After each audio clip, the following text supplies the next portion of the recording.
It's time now for the best high school sports action from the WBCB Sports Network.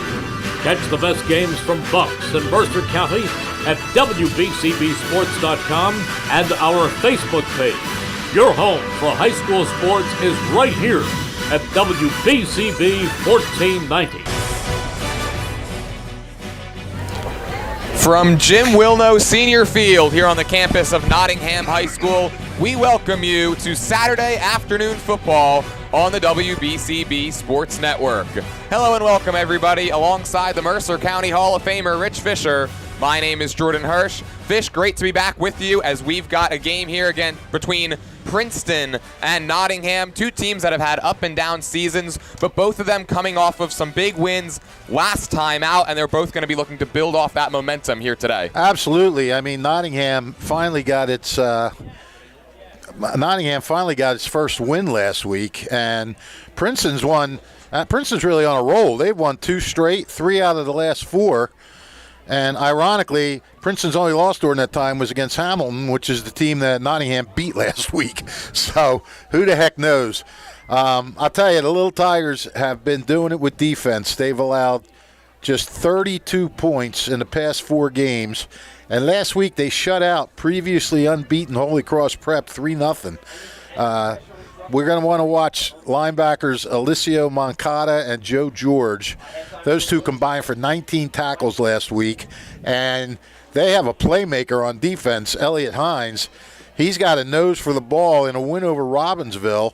Hines scored 2 touchdowns on a 42-yard fumble return and a 61-yard interception return. So Princeton's not only stopping teams, they're kind of attacking teams on defense and, going after it.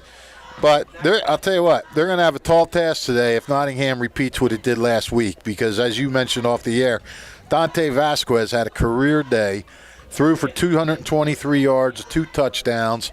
The Stars ran for 165 behind August Cassidy and Tamir Carmichael. And the Northstars really did a nice job mixing up their plays. Princeton's secondary is going to have to really be tough. As we saw last week, these Nottingham receivers can go up and get the ball. I mean, if he can just throw a high ball, even if somebody's covered, these Nottingham receivers can go up and get it and come down with it. Defensively, the Stars, they continue to rely on a really good linebacking trio. Cassidy, Jackson Hughes, Hassan Jonam, those guys have combined for 94 tackles. And the speed Nottingham has in the secondary makes it tough to throw sometimes. A lot of the receivers that are so fast are also their defensive backs. But Princeton has also had decent balance in their offense. They've rushed for 731, passed for 522. Quarterback Travis Patron makes the offense go. And he's got a premier back to hand off to, and Carmen Caruzione. He's rushed for 434 yards, and they got another guy they put in there, Andrew Foreman, who's rushed for nearly 200. So you can spell Caruzione when you need to and not really drop off in level of play. Caruzione, also a clutch kicker. He had the field goal in the 4th quarter last week to beat Holy Cross. And, Jordan, this is the first meeting between these two since 2011. It's a non-division game. Princeton's in the Valley Division, Nottingham in the capital of the WJFL. But like you said, it's a big game for both teams. Nottingham wants to build on last week's win and finish strong. And Princeton would like to have its first back-to-back non-losing seasons since 2007 to 2009 when it had 2 500 years and a winning campaign in 2009. I don't even know when the last time they had 2 consecutive winning seasons. I could only find up to 2003. But they were 5-4 last year and could have a shot at another winning year this year, too. So they really have, they have some things that they want to play for, too. So this isn't your usual 1-5 versus 3-3 team. This is 2 teams that are looking to establish some stuff. Well, Fish, it should be a good one here on WBCB. Today's game is being brought to you by Kessel Dermatology, Saul Funeral Homes, the Revere Restaurant, Haldeman Ford Subaru, the Capital Health System, the New Jersey Education Association, Team Toyota, the Hamilton Township Education Association, the Italian People's Bakery, Hyundai of Trenton, the Hamilton Township Division of Health, the Trentonian, the Hamilton Township Animal Shelter, and Mako of Ewing. We're going to step aside real quick as the national anthem is about to be played, and we will be right back with kickoff between Princeton and Nottingham next on WBCB. Hi, Merrill Reese reminding you to come back home to traditional Italian cuisine at the Revere Restaurant, 802 River Road in Ewing Township. You'll always feel welcome at the Revere. It's like stepping back in time where you'll feel like you're dining in South Philly or New York's Little Italy. Start your meal with complimentary Hoboken bread. Choose from a menu featuring fresh seafood dishes, succulent steaks and chops, or homemade pasta dishes. You can even eat at the bar. The Revere is open 7 days for lunch and dinner. Private room available for special affairs, plus catering. For reservations, call 609-882-6365. That's 609-882-6365. Come home to traditional Italian cuisine. The Revere Restaurant, 802 River Road, Ewing Township. Hi, I'm Merrill Reese. Kessel Dermatology is the place for all general dermatology needs. For acne, rosacea, eczema, psoriasis, hives, warts, and other growths. They have a friendly and courteous staff, and they can usually offer appointments within 24 hours for emergencies. Take care of your skin. Schedule an appointment with Kessel Dermatology.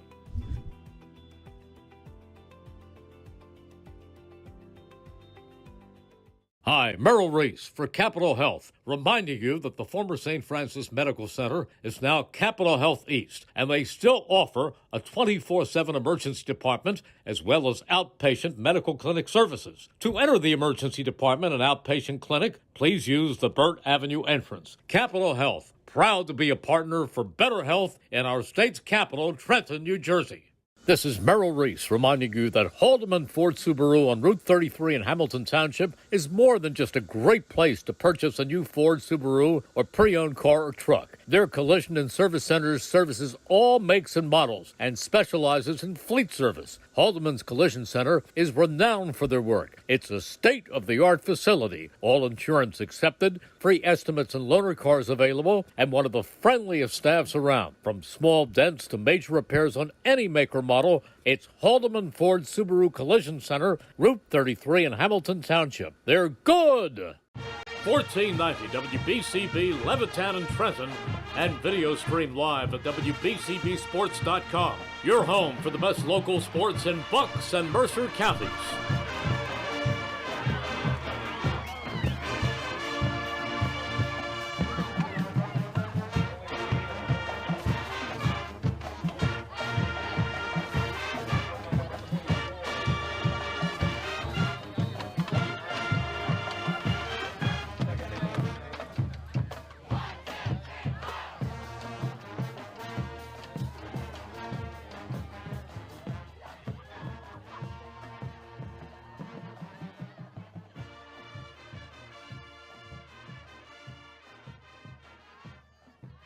Hi. Hamilton Township in Mercer County is fortunate to have many fine businesses that serve our community. Saul Funeral Home is a fourth-generation family-owned business proud to support our local schools and community. Their compassionate and caring staff is there for you and your family. They'll bring the closure you deserve while also celebrating the life of your loved one. Visit their website at saulfuneralhomes.com. That's saulfuneralhomes.com. Saul Funeral Home at 3795 Nottingham Way, Hamilton Square. Hi, Paul Muller here, and there's never been a better time to be part of the team. New car inventory is back. We have over 100 new Toyotas ready to drive home today with some of our most popular models available. And with a huge selection of dependable certified used Toyotas, our pre-owned departments are ready to make a deal that works for you. Plus, our award-winning service centers will have you in and out and back on the road in no time. Visit one of our 3 locations in Langhorne, Glen Mills, or Princeton, or online at teamtoyota.net. 1490 WBCB Levittown and Trenton, and video stream live at WBCBsports.com. Your home for the best local sports in Bucks and Mercer counties.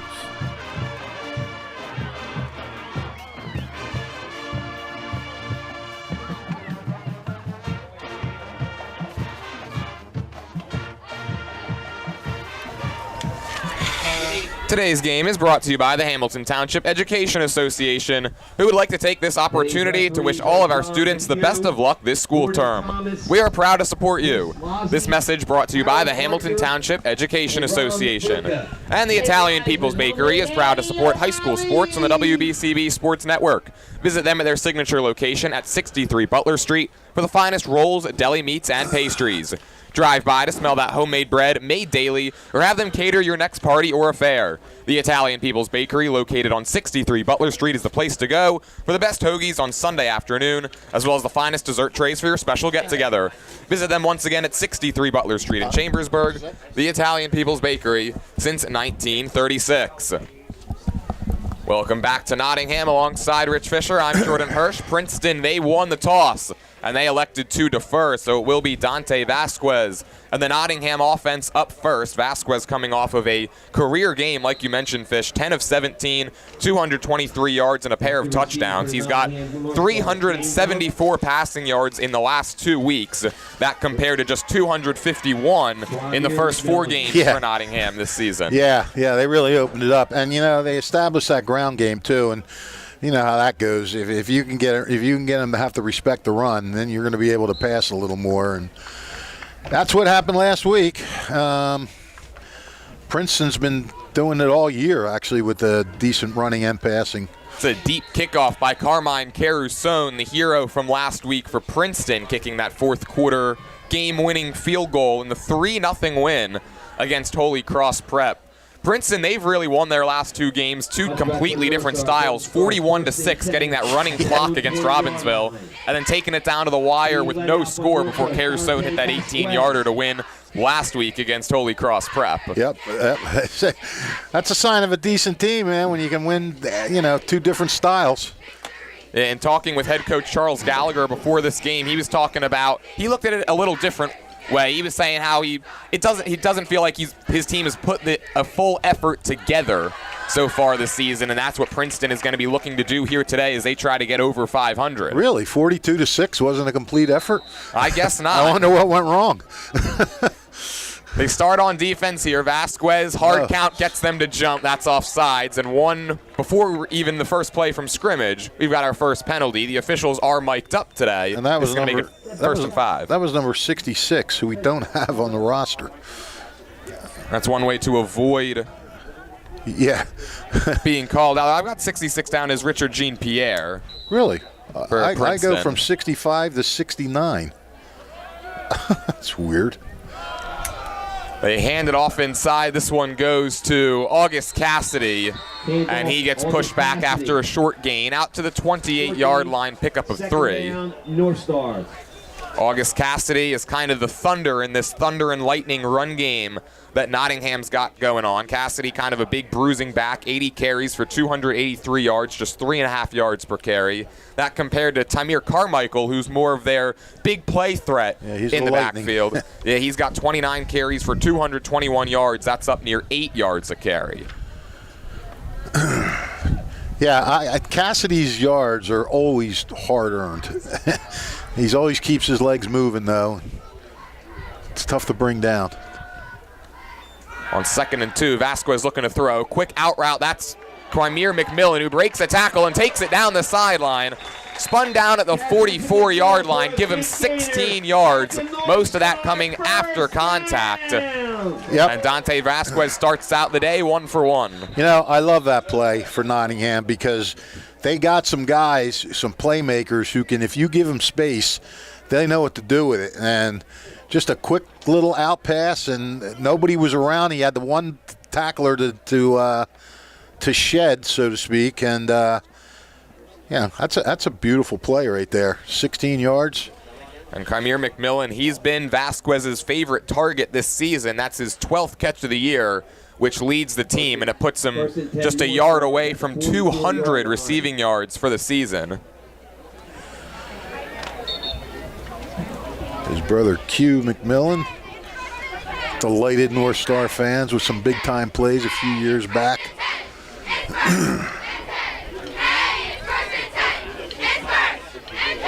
So 1st and 10 from the 44-yard line for a Nottingham offense that's really found its groove the last couple weeks. Weren't able to score against Heightstown a couple weeks ago, but Vasquez played much better in that game. Here's an inside give to Sabri Melvin. He loses the football. There's a scrum for it around the 46, and I think Nottingham was able to fall back on top of it. They were. So it's a 2-yard gain, makes it 2nd down and 8. One thing Nottingham needs to do today is, besides holding on to the ball, is to cut back on the penalties. They had 90 yards in penalties last week. 2nd and 9. And, you can do that in maybe one game and win, but you're not going to survive 90 yards in penalties a lot. Yeah, especially going up against a Princeton team that, let's face it, a little tougher opponent maybe than Hamilton West from last week. Well, yeah, from the results that we've seen this year. Sometimes the matchups are a little different. On 2nd and 9, there goes Tamir Carmichael, and he's bottled up. No gain. Typically the guy they look for a big play out of. And this Princeton defensive front that's been much improved the last couple of weeks stands tall on 2nd and 9. Yep. 9, North Star. So you had a nice chat with Charlie Gallagher, huh? Yeah, well, a nice chat through email, I should say. Okay, he's a really good guy. He's one of the most popular coaches in Mercer County. I mean, he's been handed some really bad teams over the years, and he continues to hang in there, stick with it, remain positive, and everybody was happy for him last year getting that winning season. They made him the Del Val Coach of the Year. On 3rd and 9, Vasquez has all day, delivers it over the middle, and that pass is caught. Carlos Almonte with the reception, crosses midfield out to the 43 and moves the chains on 3rd and 9. Vasquez told me last week, he goes, I can always find Almonte over the middle if I need to. Almonte seems to be the guy that Vasquez always looks to when he needs a big-time completion, such as on 3rd and long. Yep. And he really zipped that football in there, and a nice job by Almonte to hang on to it. Yep, 13-yard pickup on 3rd down. Man, when you can convert on these 3rd downs, that's big. Nottingham team averaging just under 190 total yards per game. They go 106 through the air. Play action. Vasquez rolling. Hits Cassidy off the swing. He's across the 35 and then forced out of bounds. That's another 1st down pickup, and this Nottingham offense is in a groove here to start. Yeah, and that wasn't a deep pass, a vertical pass, but that was still a nice pass with a nice touch on it because he had to lead him. Cassidy had to run right into the ball, which he did, and more yards after catch. Sabri Melvin, he's going to gingerly jog off the field, and so Kamir McMillan will take his place. You don't want to see that. Melvin can go up and get it. Yeah, Melvin's really the big play threat when it comes to the receiving core for Nottingham. They were without him the first 4 games of the season. On 1st and 10, this time they go to Carmichael, tries to bounce it outside, and he gets flipped right at the line of scrimmage. It looked like he almost tried to hurdle a pair of Tigers and was fortunate just to get back to the 27. Well, Princeton's doing a really good job on this Nottingham running game right now. They're not getting anything. 4 yards on 4 carries. Yeah, the Princeton defensive front, Coach Gallagher talked about it. He said that they've been getting great push and putting a lot of pressure on opponents' quarterbacks, but they've looked pretty steady in the run game here on their opening drive. The problem has been Vasquez has been comfortable in the pocket. Right. Yeah, they're not getting to. Yeah. Well, although he's gotten the ball out pretty quick on a couple of those passes. So 2nd down and 10. Vasquez puts it in the chest of August Cassidy. He tries to bounce it outside, and he's going backwards. There's Joe George, the captain on this Princeton defense, there to drop him for a loss of 2. Yep, George, one of the leading tacklers on this team. Well, another big 3rd down play for these guys. Another 3rd and 12. This is 3rd and 12. Yeah, and Joe George, in fact, the leading total tackler. That's he's up to 39 now for the season. And Nottingham knows it's got to get something going on the ground because Princeton will start playing for the pass. I mean, I'd be shocked if Nottingham doesn't throw on this one, but maybe they have a running play up their sleeve. Well, 3rd and 12, a lot of the time, this is Carlos Almonte time. He split out wide to the top of your screen. I wouldn't mind seeing another little screen. Vasquez rolling, looking that way, trying to hit Sabri Melvin, and there was a little miscommunication, and he ended up just really throwing it out of bounds. And so the drive stalls on 3rd and 12, Well, but 4th and long. I'm guessing they're going to go for it. Yeah, I was going to say, this is probably that no man's land territory where head coach Milo McGuire is going to really be forced to leave his offense out there.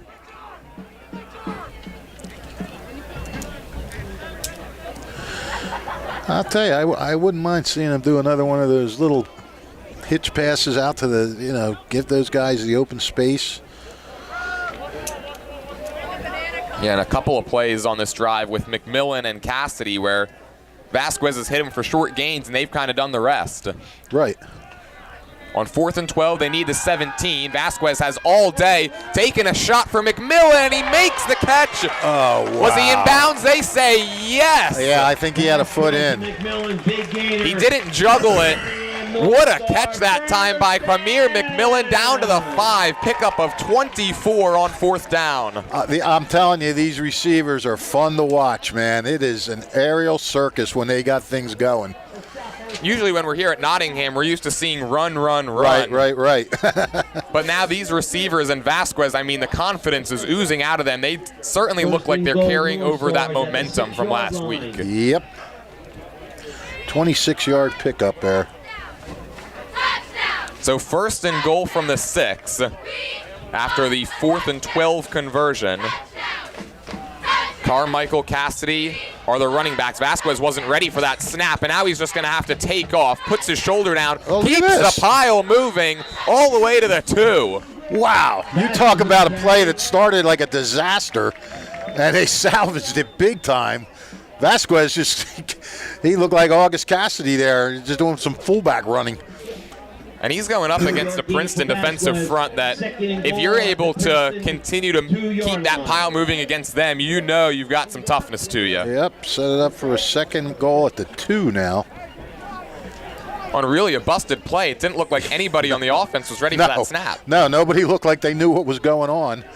It was like Vasquez caught the shot of the snap, and it was like, huh. Now what? Well, all of a sudden, this drive has taken half the clock away, as we're under 6 minutes to play, 1st quarter. Well, if they can score, this will be a dream drive. But you got to finish it. Oh, direct. And they do a direct snap that time to August Cassidy. And he's into the bag of tricks. Vasquez turned around, and he was deceiving Princeton as if he didn't know what the play call was. Cassidy moved under center. He takes the snap and just jogs into the end zone for a touchdown. Maybe that's why they did that the play before, to make it look like they don't know what they're doing. And then this time they really made it look like they didn't know what they were doing intentionally. Low snap. Chris Alvarez's extra point is up and good. Well, that's a dream drive for Nottingham to start. A little bit of everything. Yep. The run game wasn't really able to get in much of a rhythm, but it didn't matter because Vasquez looked calm and cool in the pocket. And how about some of that play calling by Coach McGuire down in the red zone? Yep, direct snap. Cassidy was right under center, too. And took it and just went in. That was perfect ending to a perfect drive. Well, since 1899, proud to be a part of your greater Hamilton Township community is Saul Funeral Home. Saul Funeral Home is a 4th-generation family-owned business that proudly supports our community and has guided families in Mercer County when they need it the most. Their caring, dedicated, and compassionate staff is always ready to go above and beyond to bring you the closure you deserve while celebrating the unique life of your loved one. Visit their website at saulfuneralhomes.com. That's saulfuneralhomes.com. Saul Funeral Homes is proud to sponsor today's game and hopes you enjoy it. Princeton's offense, they will be up next, trailing 7-0, and they are led by their senior quarterback, Travis Patrone. Whoa, look out. Patrone this season, 43 of 84 for 450 yards, 3 touchdowns, and an interception, good for a 51.2 completion rate. And there have been Patrones coming through Princeton since I don't know when. Years and years and years of Patrones. Always talking about a Patron whenever you've got this Princeton team playing in front of you.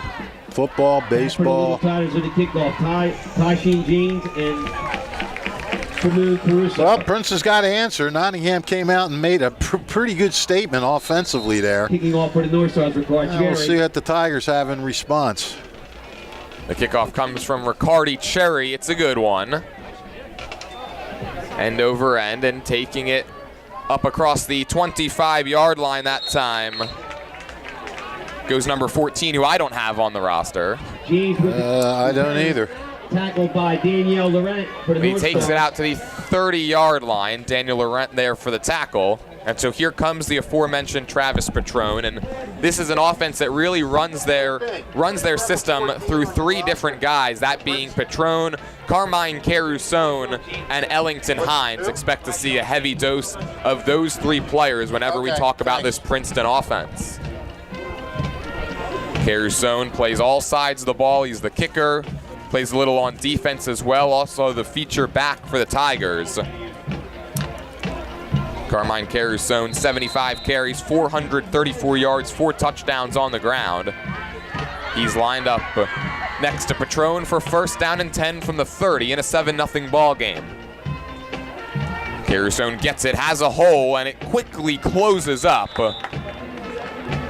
They'll give him 5 yards, so Caruso rips off half the chains on first down, makes it 2nd and 5.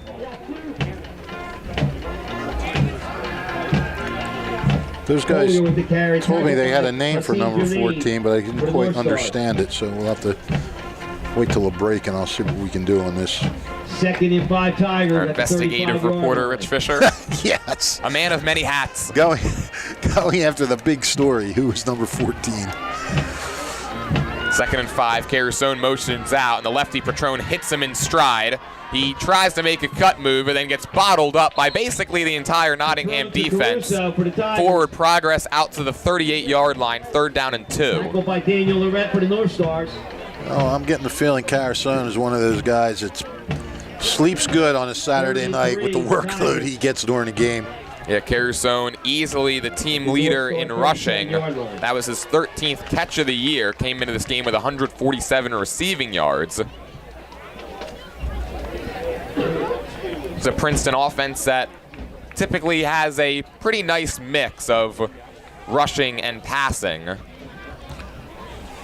46 total completions entering this game, 151 carries. They'll use Patron and sometimes Brady Collier as well. Here's a pitch to Caruso. He's got the first down and then runs into a wall at the 43-yard line. Resulted in a Tiger first down. There to get him to the ground, Malcolm Lusant, but not after a gain of 4 when he needed 2, and that moves the sticks. Sean Wilton from Princeton came flying out of that mass of bodies. Went like 3 yards upfield on the ground. I don't know what happened to him. The Tigers at the 42-yard line. Fortunately, everybody looks okay after that, so it's 1st down and 10.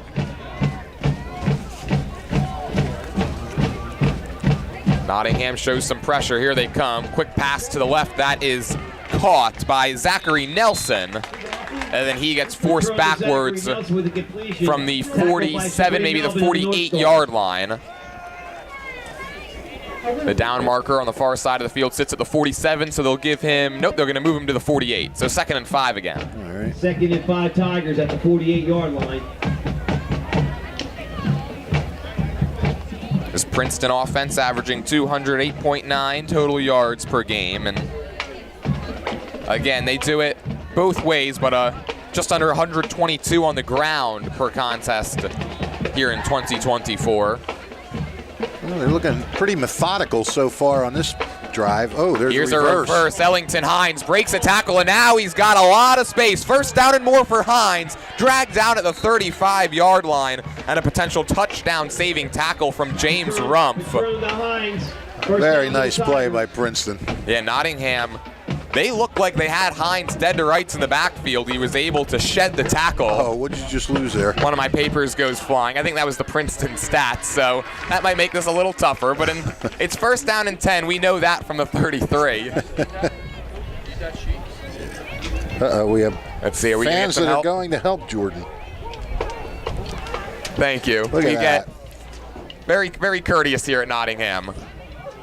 Here's Carusoe off the 1st and 10 handoff, and he hits the hole and carries it to the 26, pickup of 7 for Carmine Carusoe. Hassan Jonem got him to the turf, brings up 2nd down and 3, and so far Carusoe looks very comfortable in the run game. Yeah, he sure does.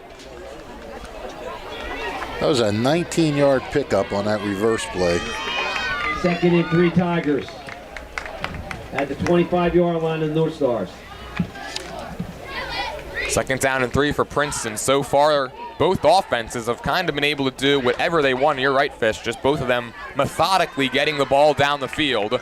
We've got movement up front here. Let's see who jumped early. We've got a pink flag that comes in from the near side official. Pink flag. Wonder if that's for Breast Cancer Awareness Month. Isn't October Breast Cancer Awareness Month? Yeah, I would assume so. Yeah, that could be it. Wasn't expecting to see that, though. You see a flag come out. Yeah. Like, did someone lose a towel or something? I don't. We've actually got 3 markers down. 2 of them yellow, 1 of them pink. They're going to call this one on the offsides. That ball foul for the Northstars. So both teams now with an offsides penalty, and that's going to be enough to move the sticks out to the 21-yard line. And so that one perhaps a little more costly than the Princeton offsides. 1st down, 1st and 10 Tigers at the 21-yard line. Travis Patrone under center for the first time on 1st and 10 from the 21. He turns and gives to to Carusoe, who fumbles the football. Nottingham right there to jump on it. Picked up by the Northstars. Nathaniel Adoye was the one to fall on it. And so a drive that looked promising for Princeton ends with a turnover. Who carried that, did you see? Appeared to be Carmine Carusoe, who lost the grip on the football, and so Nottingham's offense heads back onto the field, leading 7-0 with 1 minute and 7 seconds. All that's left in a quick moving first quarter. 1st and 10 Northstars at the 24-yard line. Who did you say recovered? Because they said it was Malcolm Lusant on the... I do believe that they are right. Yeah, okay. So check that. It was Malcolm Lusant with the fumble recovery. Nottingham defense last week was able to force a fumble in that 27-0 win against Hamilton West. Also 3 sacks. Oh, that was a big play for Nottingham. Princeton was moving pretty good. And here's a toss to Melvin, who's back into the game. He's running east to west, and he's not going to have much positive yards. Maybe 1. It'll be 2nd down, and they'll call it 9 from the 25-yard line. And so now Nottingham has the opportunity to run just 1 or 2 more plays. Clock frozen at 59 seconds.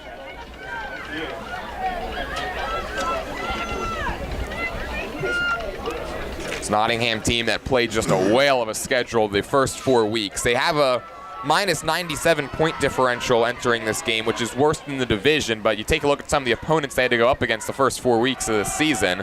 As Cassidy tries to bounce this one outside, he gets the edge, he makes a move and then gets dragged down by Patrone out to the 35-yard line, gain of 10 to move the sticks, and a nice job by Patrone to keep it at just that.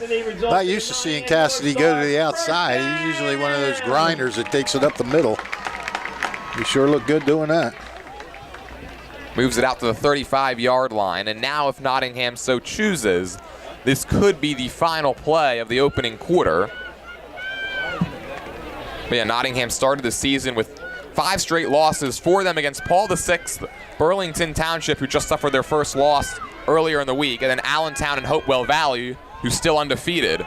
Right. There goes Hassan Jonem. He takes it down the sideline, and he's got another first down gain. First time we've called Jonem's name on offense. And he carries it to the 47-yard line for a gain of 12. Hey, he's really mixing up his running backs. He's throwing a stable of them out there. And right now we talked about which team, or if both teams were going to be able to carry over the momentum that they gained last week. So far, Nottingham certainly is the more confident bunch up and down. Yeah, for sure. 1st and 10 Northstars at the 46-yard line. I mean, and when when a team's driving on you and then you get a fumble when they're entering the red zone, that's huge. Cassidy stumbles in the backfield and still plows ahead for another first down. There he goes. That's what I'm used to seeing. All of a sudden, the run game has found its rhythm on drive number 2. The Nottingham Northstars first down. Back-to-back first down gains for Jonam and Cassidy. And time's going to run out here in quarter number 1. What a quarter it was for the home team. Nottingham on top 7-0 and driving. We'll take a quick break with 12 minutes down and 36 to go. 7-0 North Stars on WBCB. Hi, Blair, President of the New Jersey Education Association. On behalf of the 200,000 educators in all of our public schools, we wish all of our student athletes the very best luck in today's competition. We would also like to recognize the students in our public schools who participate in extracurricular activities, like the school play, robotics class, or the marching band. New Jersey schools are #1 in the nation. When parents, schools, and educators work together, our students are the winners. New Jersey Education Association supports our great public schools. 1490 WBCB Levittown and Trenton, and video stream live at WBCBsports.com. Your home for the best local sports in Bucks and Mercer counties. Love mom and dad. Car buying made simple at Hyundai of Trenton, 1655 North Olden Avenue, Ewing Township. Over 100 new Hyundai models from Elantras and Sonatas to SUVs like the Hyundai Santa Fe, Tucson, and Palisade, including hybrid models. Hyundai of Trenton has the inventory, including a huge selection of pre-owned certified vehicles with no market adjustment on any car in stock. Hyundai of Trenton, car buying made simple at the area's fastest growing dealership, 1655 North Olden Avenue, Ewing Township. Alongside the Mercer County Hall of Famer Rich Fisher, I'm Jordan Hirsch. Second quarter of action about set to get underway, but we've got whistles before it can. 7-0 Nottingham leads, and Princeton timeout. Yeah, timeout called by the Tigers, and that can't make head coach Charlie Gallagher very happy, having to burn a timeout before the first play of quarter number 2. Yeah, you're coming out of the quarter break and you don't have it straight. That's not good. There's also a player that's slow to get up for Princeton as well. That's Richard Jean-Pierre, and now he's back and walking over towards the huddle. What? They didn't even run a play. How could somebody get hurt? Maybe he was just taking a little extra break. Maybe. I mean, it's a beautiful day. Almost bordering on hot. I think it's supposed to get into the low 70s today. So, but I mean, if you're just sitting here watching this game, you could not ask for a better weather. I was joking around with our video engineer, Brianne O'Neill, before today's game, because it seems like whenever I'm here at Nottingham, we never get this fortunate with the weather, but today, you're right, Fish. Absolutely beautiful October afternoon for some football. It sure is. First and 10 from the 43. It looks like now we're set to get the second quarter started. No, we're not. We've got movement up front. The pink flag flies. This is going to be the third offsides call, I would assume. No, they're going to... Well, the officials gave the false start signal, then pointed in the direction of Princeton. We're certainly having trouble getting a playoff in this second quarter. Yeah, especially for as briskly as that first quarter moved along. Yeah. First and 5 North Stars at the 37-yard line. So after all this, it's going to be first and 5 for a Nottingham team that's looked very comfortable operating their offense early. They were able to force the turnover. Not really even force the turnover, as Carusogne just couldn't hang on to the football, and that's what that fumble set up this drive for Nottingham. This drive that started back at the 24-yard line. Vasquez drops back, finds the laces, and delivers a strike to Carlos Almonte. He crosses into the red zone for another first down. Somehow, Almonte, there were 3 guys all around Almonte, but they were all about 3 yards away from him. He just sort of found a little dead area within that pocket. And Vasquez found him. And how about the accuracy that Dante Vasquez has showcased in this game, too? All of these passes right on the money. Oh, for sure. First and 10 North Stars at the Tigers' 18-yard line. A 20-yard pickup there. Takes it down to the 18, and again, Vasquez coming into this game, 374 passing yards his last 2 times out. For his career before that, which included all of last season, the first 4 games of this year, just 581. Well, he's got 92 yards in passing already.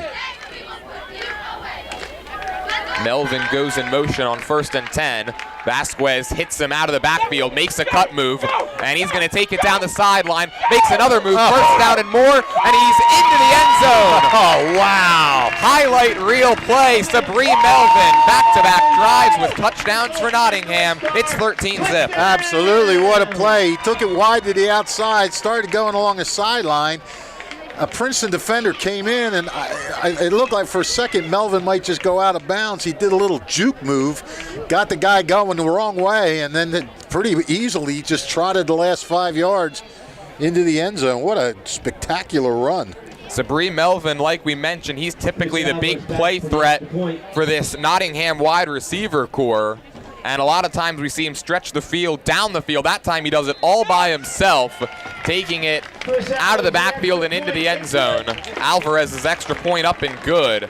And just like that, 14-0, and this Nottingham offense looks like a well-oiled machine here, Fish. Absolutely. I mean, you're right. They look like... And you know what? They're not killing themselves with penalties, which they did last week. They're being disciplined. Looks like everybody's just finding their assignments, doing their assignments, picking up, 10, 15 yards a pop sometimes. It's really been a beautiful thing to watch if you're a Nottingham fan, not if you're a Princeton fan. Yeah, and that's the thing. A lot of times in high school, you'll see teams be able to put together some sustained drives, but penalties at inopportune times will knock them back, and Nottingham has done a great job just playing clean, fundamental football, and that's why they've got this 14-0 lead. Yeah, it's a world of difference when you don't shoot yourself in the foot. So Princeton's offense is going to head back out there after this kickoff, assuming that Caruson or number 14 aren't able to return this for a big gainer. Riccardi Cherry is going to be the man handling the kicking duties. Tyshawn James and Pursuit back for the Little Tigers. It's Tyshawn James as our PA man Binger here at Nottingham lets us know. The Bing man. And make sure you stay tuned for our halftime show here. We're going to turn it over to Binger as it is homecoming this afternoon at Nottingham. We'll have those ceremonies for you at the halftime break. And Nottingham mixed it up with drives, too. Their first drive was over 6 minutes. This second scoring drive, under 3 minutes. Beautiful boot that time from the right foot of Riccardi Cherry. It's a touchback, and the ball will come out to the 20-yard line. Princeton's offense looked good their first drive, but the fumble by Caruson brought it to a quick halt, and now they're back out there, trailing 14-0, and got to believe, Fish, that this offense is going to have to find a way to answer Nottingham right now. Yeah, I would say so. Well, they were showing that they could answer it until they fumbled it away. Interesting, on that last Nottingham drive, they got 1 yard on the first play and then 10 yards or more on each of the next 5 plays. 10, 12, 11, 20, 18. They're certainly going to be looking to replicate the performance from those last 5 plays right here on drive number 2, trailing 14-0. Patron's going to think about taking himself, instead pitch it to Caruson, and that was not the right choice. He's dropped back at the 19-yard line. Hassan Jonam again in there to make that tackle. And that'll bring up 2nd and 11. You got to think that they're keying on Caruson. I mean, who wouldn't? Yeah, Caruson, the feature back, used oftentimes in the passing game as well. If you're able to slow down him and Ellington Hines, you always have a chance against Princeton. Yep. And so far, we haven't called Hines' name at all. At the 24-yard line.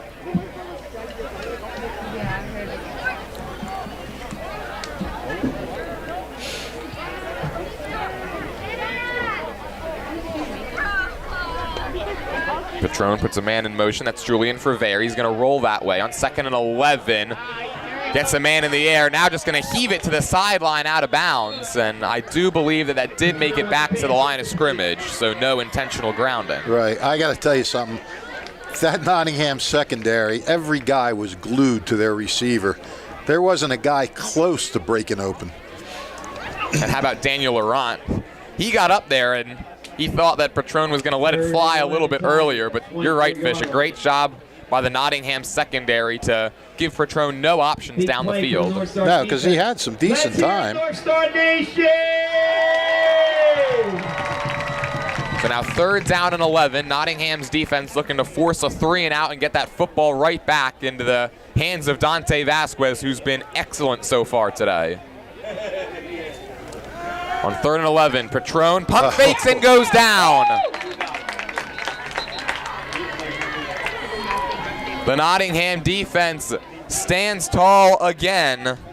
That time it was Nathaniel Adoye there for the sack, and it's a quick 3-and-out for Princeton.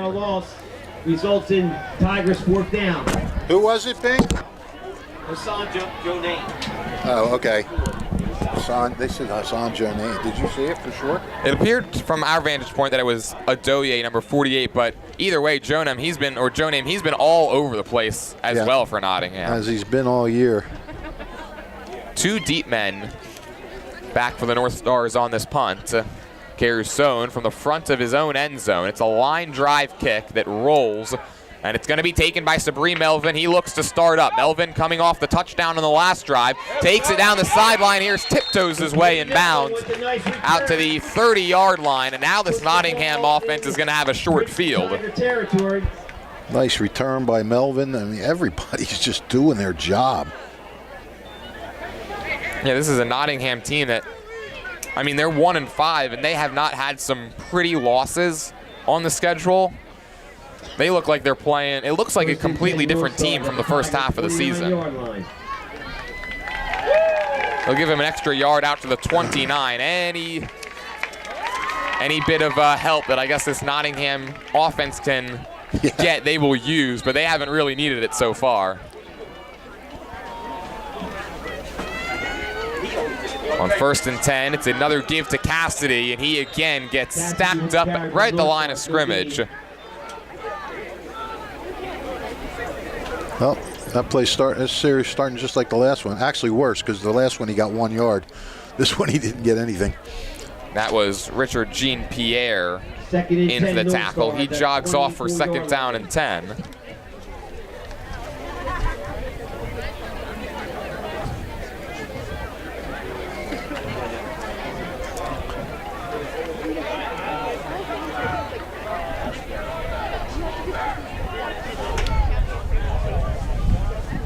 Here's a toss to Cassidy, running to the outside. He eludes one tackler, and then finally gets forced out of bounds by Anderson Potter after a decent gain on 2nd. Sets up a 3rd and manageable. These guys are doing a great job of breaking tackles or eluding tacklers. I mean, they look like they had him there, and he got an extra 5 yards out of the run. Yeah, and they've done it in all different types of facets of the game. Although now August Cassidy, he goes down as he was trying to make his way over towards the sideline. And so while they tend to him, 7:23 to play in the first half, 14-0 Nottingham. We're going to step aside and be right back on WBCB. Holding on the North Stars. 1490 WBCB, Levittown and Trenton, and video stream live at WBCBsports.com. Your home for the best local sports in Bucks and Mercer counties.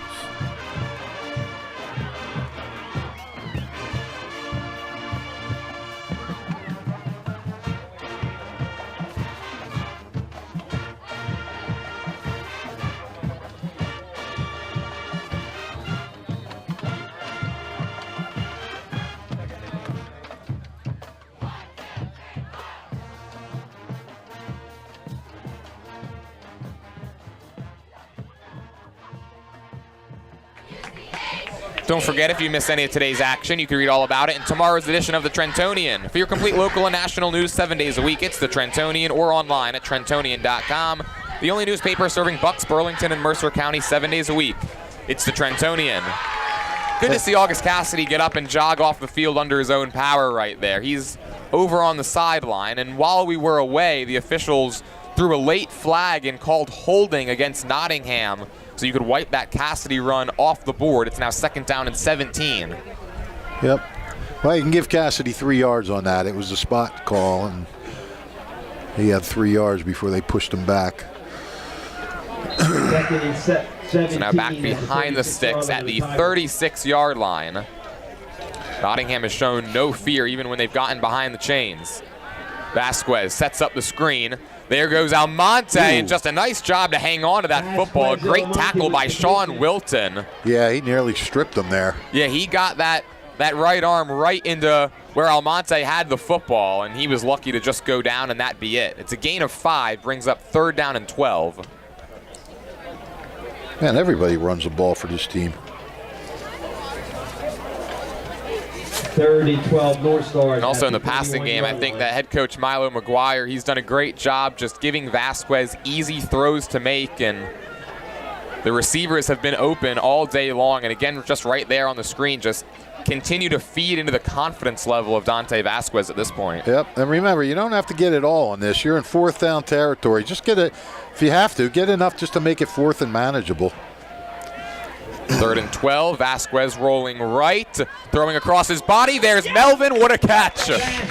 Carmine Caruson lit him up right as the ball got to him, and Melvin does a nice job to hang on. He's right around the sticks. He needed the 19. He made the catch right there at the 19. It'll either be 1st and 10 or 4th and inches, and they say move the chains. What a catch. I mean, he got blasted right when he caught that ball. It was all clean tackling, and he just great job of hanging on to that ball. Man, that guy's a playmaker. Yeah, that's back-to-back drives there now where Sabri Melvin has had his fingerprints all over it. He's heading off the field now for this 1st and 10. Walking off slowly. Wonder if you hope at least that he just got the wind knocked out of him, because that was a huge hit by Caruson. Yeah, it really was. Cassidy back in. They needed 12 and got 12. 1st down and 10 from the 19. Play action. Vasquez looking left, being chased, has to run, throws across his body, gets tipped and intercepted. Zaire Mackey Wright, the big defensive lineman, then fumbles the football. Scrum for it back at the 26-yard line. Who's got it? Officials will have to sort this out. Princeton does take over. And that was maybe the momentum swing that they needed. Not often do you see those big defensive linemen come up with the interceptions. It was off the deflection, and it gives Princeton's offense the football back. That was Zaire Mackey, right, you said? Mm-hmm.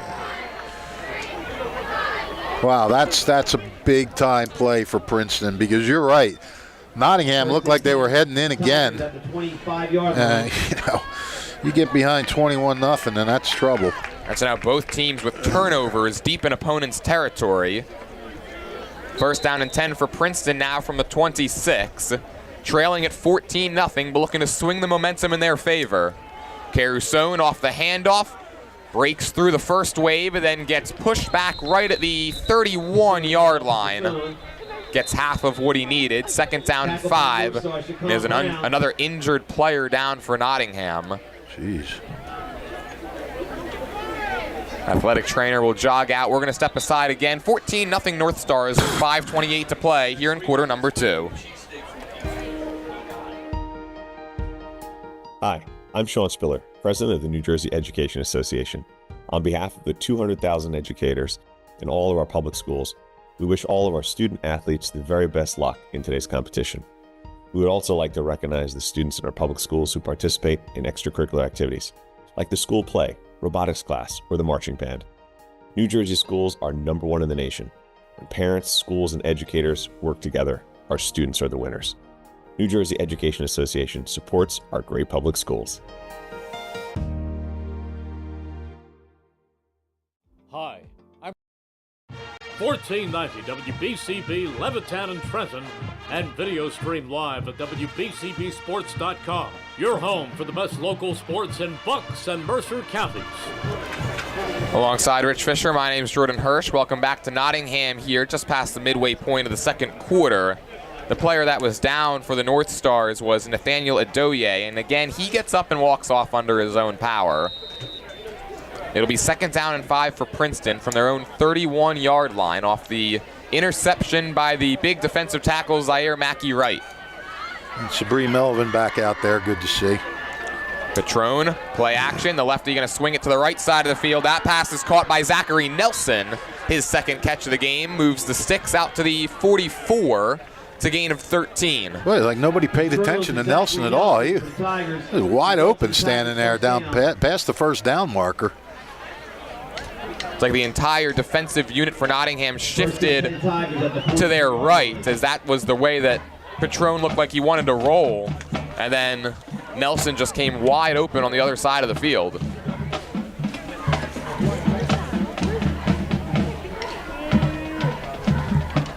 So 1st and 10, both teams have done a nice job playing ahead of the sticks, and even when they've gotten behind, they've been able to move the football effectively. Flag. I wonder if they're going to get a... I'm not sure. It looked like one of the blitzers for Nottingham, Soliaman Bangura, may have crossed into the neutral zone. And yeah, they call encroachment, so 1st and 5.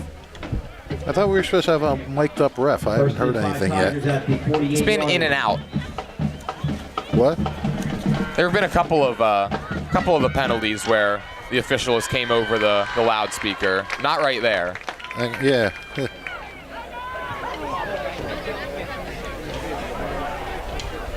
1st and 5, here comes pressure, here comes play action. Petrone's got all day, rolling left, throwing an incomplete. Nobody was really in that vicinity for Princeton. Zachary Nelson is pointing his hand towards his chest as if to say, my bad, maybe he stopped too early on that route, and Petrone just fortunate that that wasn't intercepted.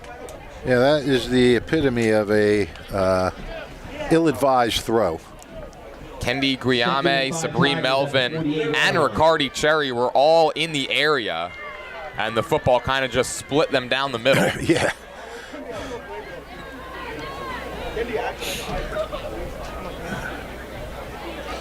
Yeah, you're probably right. I mean, the way he threw that, it was he thought somebody was going to be there.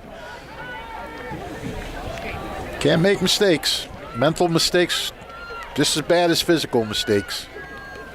2nd down and 5. Here comes more pressure. Here's another play action. Petrone across his body. Pass is caught that time by Andrew Foreman. He gets bottled up at the opposite 41-yard line, and Petrone, the left-handed quarterback, looks very comfortable rolling that way. Yeah. So that's a 1st down gain for Princeton as they cross midfield. Pickup of 11.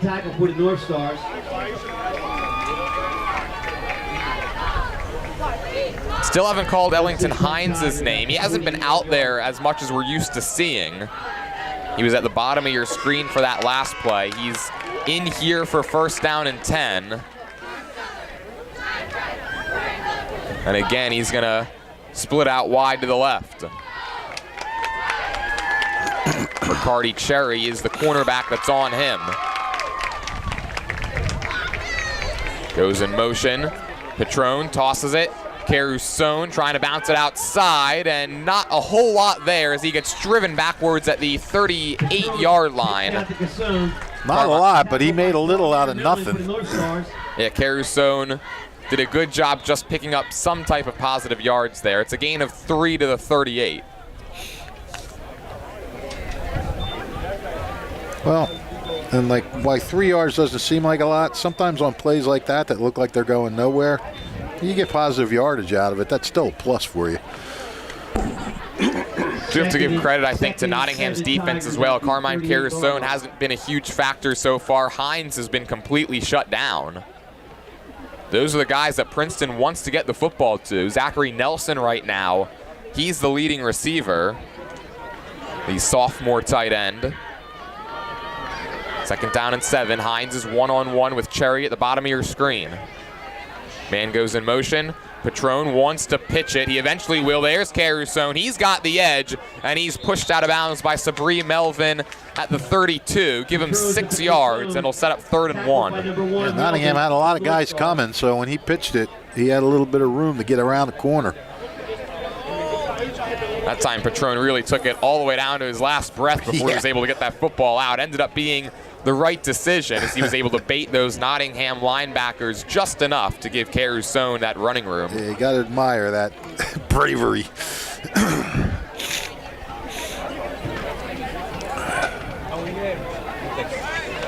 Princeton comes to the line needing just 3 feet on 3rd down, and this is probably 4-down territory as well. More pressure comes. Patron pitches it to Caruso, and he's able to extend the football out, and that's enough for a 1st down to the 29-yard line. He might have had it anyways, but Caruso just makes sure he picks up 3 to move the sticks. Man, I tell you what, he's old school. He doesn't stop. The exact same play, the exact same result. Patron again takes it down to the wire and is able to get the football out just in time to Caruso, who we haven't seen him break one yet, but he's been doing just enough right now to keep Princeton's offense moving on this drive. Right, exactly. All of a sudden, the game clock down to 2 minutes and 21 seconds here in the 2nd quarter, still in a 14-0 game. Patron, play action, rolling right, looking for a receiver. He's got running room if he wants it. He's going to take off inside the 25 and jets out of bounds right near the 1st down marker. Looks like they're going to mark him down at the 21-yard line. It'll bring up 2nd down and about 1.5 yards. 2nd and 2 Well, Princeton's got to finish the drive now. Last time they got into this area, they fumbled it away. Got to come out with points. You're near the end of the half. You've gotten a turnover. I mean, you know, this could be a big momentum changer. So 2nd down and a little bit more than 1 yard here, just outside the red zone. Patron to Caruso off the handoff. He's got the 1st down and more. Into the red zone he goes. Spins his way down to the 10. And now August Cassidy looked like he was going to be a little slow to get up. And oh, yeah, he went back down. He got up and he went back down. So Cassidy down. There is a flag in the backfield as well. Oh, there he goes. I can't tell what he's doing. He sat up. Cassidy was the one who made that tackle on Caruso. Looks like they're bringing this play back. Yeah, it would have been a gain of 11. Yep. No official word yet from the white hat official.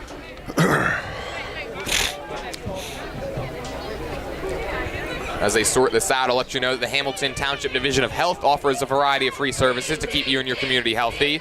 It's important for everyone to stay up to date on recommended vaccines. Whether you or a loved one needs an annual flu shot, COVID-19 vaccine, or a pneumonia shot, Hamilton's Division of Health is ready to help. Are you or a loved one homebound? The division's caring nurses will bring your vaccine to you. For families that may be underinsured or uninsured, the division offers free routine vaccinations for children. Most residents in Mercer County are able to take advantage of the free and confidential STI and HIV testing clinic. The staff of the Hamilton Township Division of Health are experienced and proud to serve the Hamilton community. Visit hamiltonnj.com/health for more information, services, and upcoming clinics and eligibility. That's hamiltonnj.com/health. Stay healthy, Hamilton. Well, from what I could tell, the play stood and there was a face mask call against Nottingham. So they took it half the distance. And so that turns an 11-yard gain into 16 yards and sets up 1st and goal from the 5. Clock is stuck at 1:48. The officials might want to change that here. They'll reset it up to 1:55.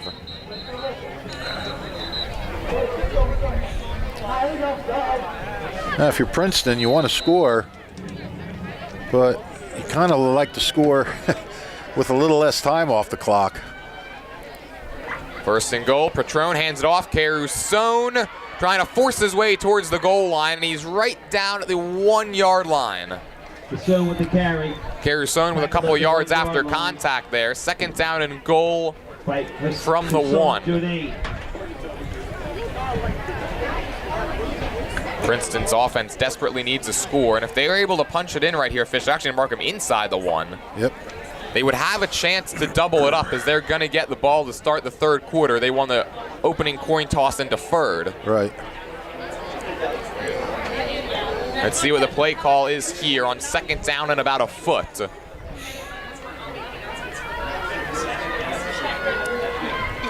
Patrone, he's just going to try to sneak it ahead, and he is in for the touchdown. Perfect call, because you're so close. Don't even bother turning around and handing it off. You need about, like you said, a half a yard. Just get that push off the ball, and then Princeton did so. And little Tigers right back in this game. Yeah, and so Princeton now with their first touchdown in almost 2 full games. They won it 41-0 against Robbinsville 2 weeks ago, but scored all of those points in the first half, and then no touchdowns in the 3-0 win last week against Holy Cross. So it's 14-6 low snap. Carusone gets it away, and it is no good. Missed it wide left. Yeah, that got off to a bad start with the snap. Petroni's frustrated with himself. He feels that he should have been able to handle that snap a little cleaner. And so it remains a 14-6 game with 1 minute and 6 seconds left. And now, if you're the Princeton defense, the goal is just don't let Nottingham hit you over the top for anything. They do have all 3 of their timeouts remaining. Right, and that's the thing. Nottingham's got some big play receivers that can go deep if Vasquez can get it to him. I mean, last week we saw him throw a couple up that these guys went up and they were covered and they just wrestled the ball away from the defender. So I wouldn't be surprised to see a couple of those plays. I don't think Nottingham would just run out the clock, but I don't know. I'd be surprised, although you'd think they'd still probably play this pretty conservatively with an 8-point lead and just 66 seconds left, and understanding obviously that Princeton is going to get the ball to start the third quarter. Wouldn't want to risk anything that could give them the ball back here with a chance to tie the game going into halftime, especially with how well Nottingham has played. No, I think they probably told Vasquez, look, take your shots, but if you don't see anything, just take the loss. Don't throw it a pick. Throw it out of bounds, or even take the sack if you have to. Just don't fumble it. And a reminder, at halftime, stay tuned for homecoming ceremonies here at Nottingham. We're going to bring those to you after these final 66 seconds run off the second quarter clock. And as always, my scoreboard report from the last 2 nights of football. Some big games being played. Well, one big game, which went in Mercer County's favor. Got a lot of halftime festivities coming up. We're loaded. Don't touch that dial, as they say.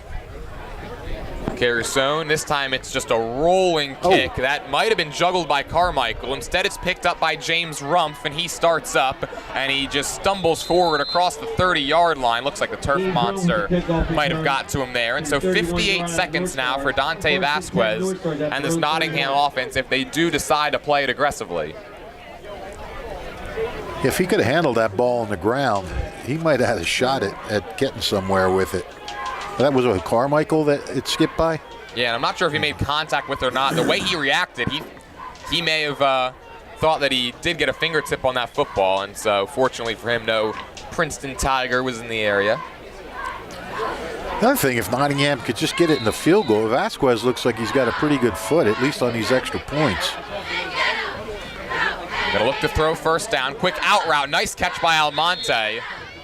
And he's forced out of bounds at the 40-yard line. And that time, Andrew Foreman was the one in coverage, and Vasquez had to fit that into a tight window. 8-yard gain for the Northstars results in a 2nd and 2 at the 40-yard line. Looks like they give him just under 9 yards. So officially 2nd down and 1. They need the 41. And Almonte was able to get out of bounds to stop the clock as well. Yeah, they only took 6 seconds off the clock on that play. A couple more of them, and you can take some end zone shots. Vasquez eludes one man, going deep over the middle, and it's intercepted. Ellington Hines was the one there. Perhaps an ill-advised throw from Dante Vasquez. Hines is a little slow to get up. And that's sometimes what happens when you try to play it aggressively. Vasquez try to take a shot, it doesn't work out. I don't blame him for that. I mean, and like I said last week, they had some plays like that. I think he just threw it a little too far to the right, if he'd had come over a little bit and, given Guillaume a chance to sort of get his hands on the ball and maybe battle for it, but it was really kind of thrown right into the arms of Ellington Hines. And Hines is back up, slowly walking off under his own power. So we've had a lot of that in this game where it's good to see the players who have gone down have been able to make their way over to their respective sidelines without much help. As that's a big-time interception from Hines, and now the decision is in Charlie Gallagher's hands as to whether or not he wants to play aggressively. He's got 2 timeouts left and 43 seconds to go, and his team will get the football to start the third quarter. Yeah, I don't know if I don't know. It's a little less time. It's a little further to go, but who knows? Maybe they're feeling confident now. Were able to punch it in on their last drive that went 80 yards and resulted in a Travis Patrone quarterback sneak for a touchdown. This drive will start from their own 30.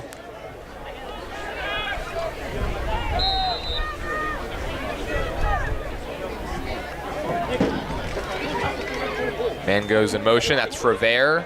Patrone gonna roll to his right, square the shoulders, let it fly. That's nearly intercepted by McMillan. Throwing it into double coverage, McMillan tipped it a couple of times, and fortunately for Princeton, it fell harmlessly to the turf. Well, so much for my thinking Princeton's just going to run out the clock. Not really a great throw that time from Patrone either, kind of came out wobbly. Yeah. He got away with one for sure. Well, let's see what they do now. Wonder if that will maybe change the mindset of Charlie Gallagher as well. That's what I'm wondering. I mean, if you can get a big play there on first down, I mean, maybe they might try one more, and if that doesn't work, they'll probably just take a knee. Good to see Ellington Hines back in as well, split out wide to the left.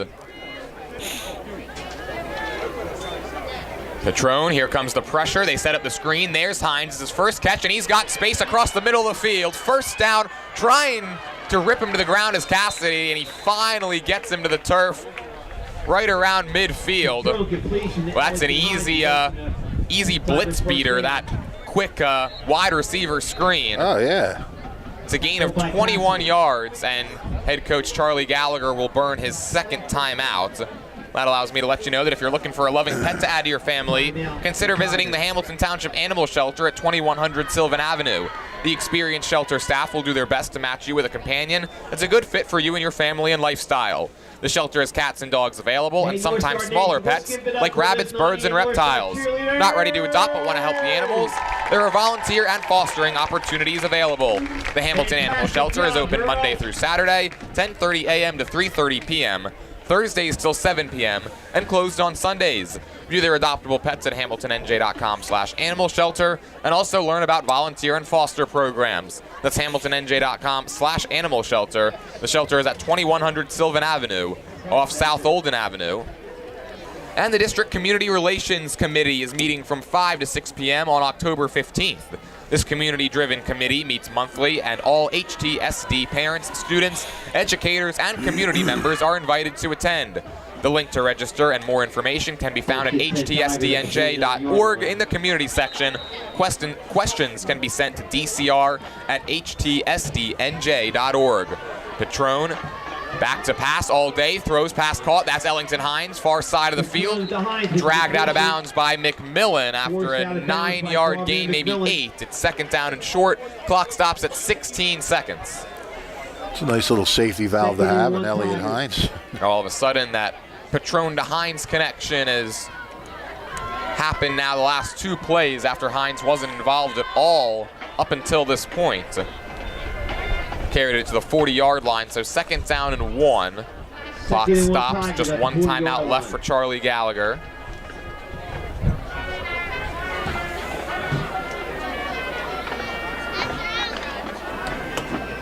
Well, what are you going to do here? You got 16 seconds, probably enough for 3 plays. Maybe 3. Patrone looking to throw, gets it out quick, going deep, wide open. That's Zachary Nelson, but he can't hang on. Oh, wow. What a break for Nottingham. Petrone got it right to Zachary Nelson down the middle of the field, and the sophomore tight end's going to be kicking himself for that. Yeah, for sure. Wow. I was starting to wonder if he had it long enough to be considered a fumble. I mean, it seemed like he had it, but yeah, that's a bit of a gut punch if you're Princeton. I mean, you're looking at having the ball at the 20. You call timeout. Still 8 seconds to go. 8 seconds. Now you're looking at maybe one more play or something quick to the outside and then a Hail Mary. I go with the Hail Mary now.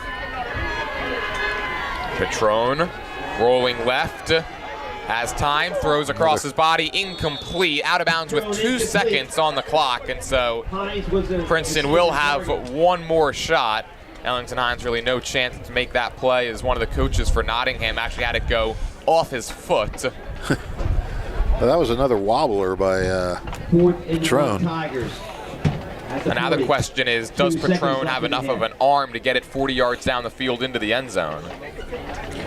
They could do that play that the Chiefs did the other night. Did you see that play? Where Travis Kelce caught it on the outside and just lateral back to a guy right behind him.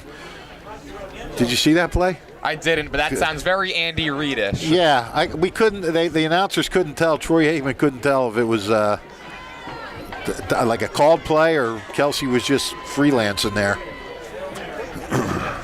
From the 40, Petrone, all-out blitz. He's just got to get rid of it, and does. Caruson was actually there and had some running room, but not sure if he would have been able to take it all the way to the end zone. That is how the first half of action comes to an end. A great half by Nottingham. Princeton, they had their moments as well. It's 14-6 Northstars. Make sure you stay tuned for halftime. We will have homecoming ceremonies on the other side of this break here on WBCB. Check your 50-50 tickets. I'm Merrill Reese. Kessel Dermatology has a highly rated and award-winning dermatology team with over 130 years of collective clinical experience. They've been voted as the region's best dermatologist and doctor for 20 consecutive years. Over 1,500 five-star reviews from satisfied patients. Take care of your skin. Schedule an appointment with Kessel Dermatology.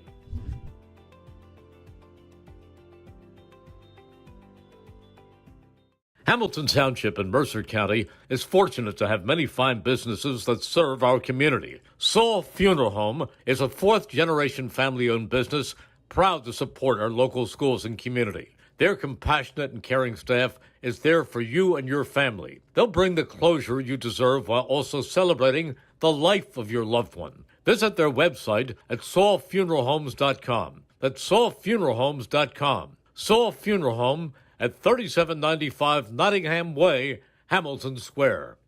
Hi, Paul Muller here, and there's never been a better time to be part of the team. New car inventory is back. We have over 100 new Toyotas ready to drive home today with some of our most popular models available.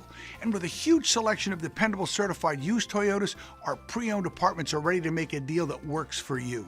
Plus, our award-winning service centers will have you in and out and back on the road in no time. Visit one of our 3 locations in Langhorne, Glen Mills, or Princeton, or online at teamtoyota.net.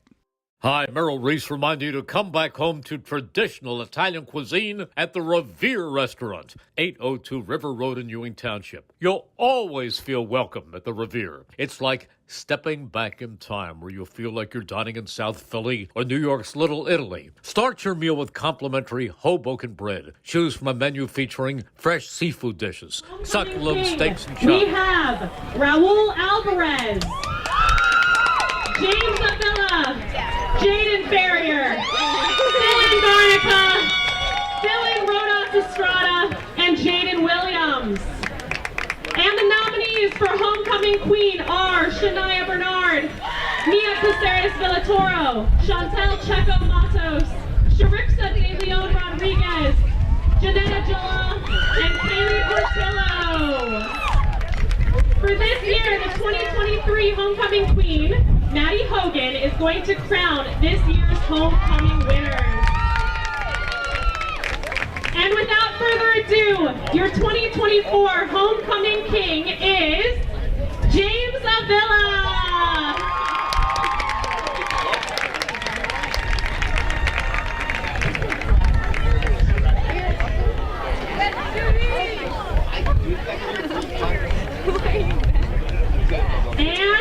Your 2024 homecoming queen is Sharixa De Leon Rodriguez.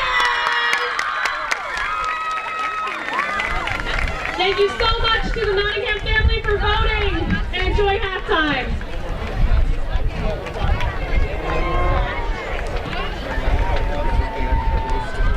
Hi, Merrill Reese reminding you to come back home to traditional Italian cuisine at the Revere Restaurant, 802 River Road in Ewing Township. You'll always feel welcome at the Revere. It's like stepping back in time where you'll feel like you're dining in South Philly or New York's Little Italy. Start your meal with complimentary Hoboken bread. Choose from a menu featuring fresh seafood dishes, succulent steaks and chops, or homemade pasta dishes. You can even eat at the bar. The Revere is open 7 days for lunch and dinner. Private room available for special affairs, plus catering. For reservations, call 609-882-6365. That's 609-882-6365. Come home to traditional Italian cuisine. The Revere Restaurant, 802 River Road, Ewing Township.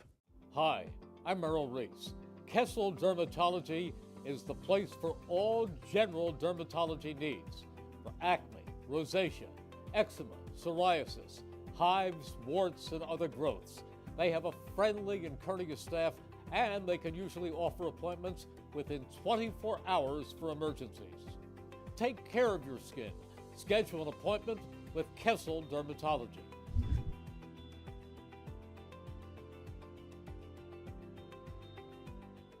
This is Merrill Reese reminding you that Haldeman Ford Subaru on Route 33 in Hamilton Township is more than just a great place to purchase a new Ford Subaru or pre-owned car or truck. Their collision and service centers services all makes and models and specializes in fleet service. Haldeman's Collision Center is renowned for their work. It's a state-of-the-art facility, all insurance accepted, free estimates and loaner cars available, and one of the friendliest staffs around. From small dents to major repairs on any make or model, it's Haldeman Ford Subaru Collision Center, Route 33 in Hamilton Township. They're good! Hi, I'm Merrill Reese. Most people diagnosed with skin cancer are not even aware of their cancer. It's important to get a complete skin checkup. Kessel Dermatology offers a vast array of surgical procedures, including Mohs surgery, plus other non-surgical options. Take care of your skin. Schedule an appointment with Kessel Dermatology.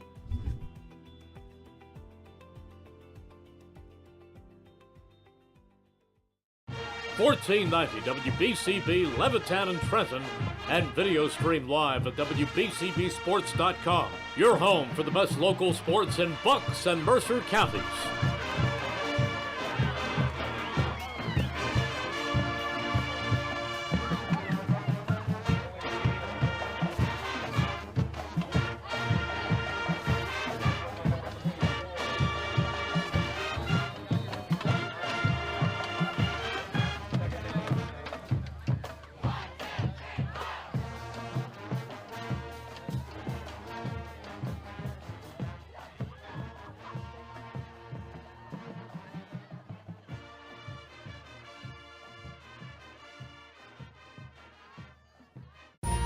Capital Health's primary care network continues to grow, bringing its extensive option of locations to your neighborhood.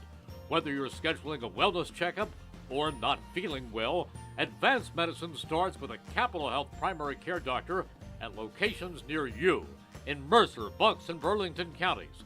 To find a Capital Health primary care location that's convenient for you, visit capitalmedicalgroup.org. That's capitalmedicalgroup.org.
Thank you for tuning in to our halftime ceremonies here on WBCB. Do not go anywhere. We will be right back with our fish scoreboard as well as stats from the first half between Nottingham and Princeton next on WBCB. Hi, Paul Muller here, and there's never been a better time to be part of the team.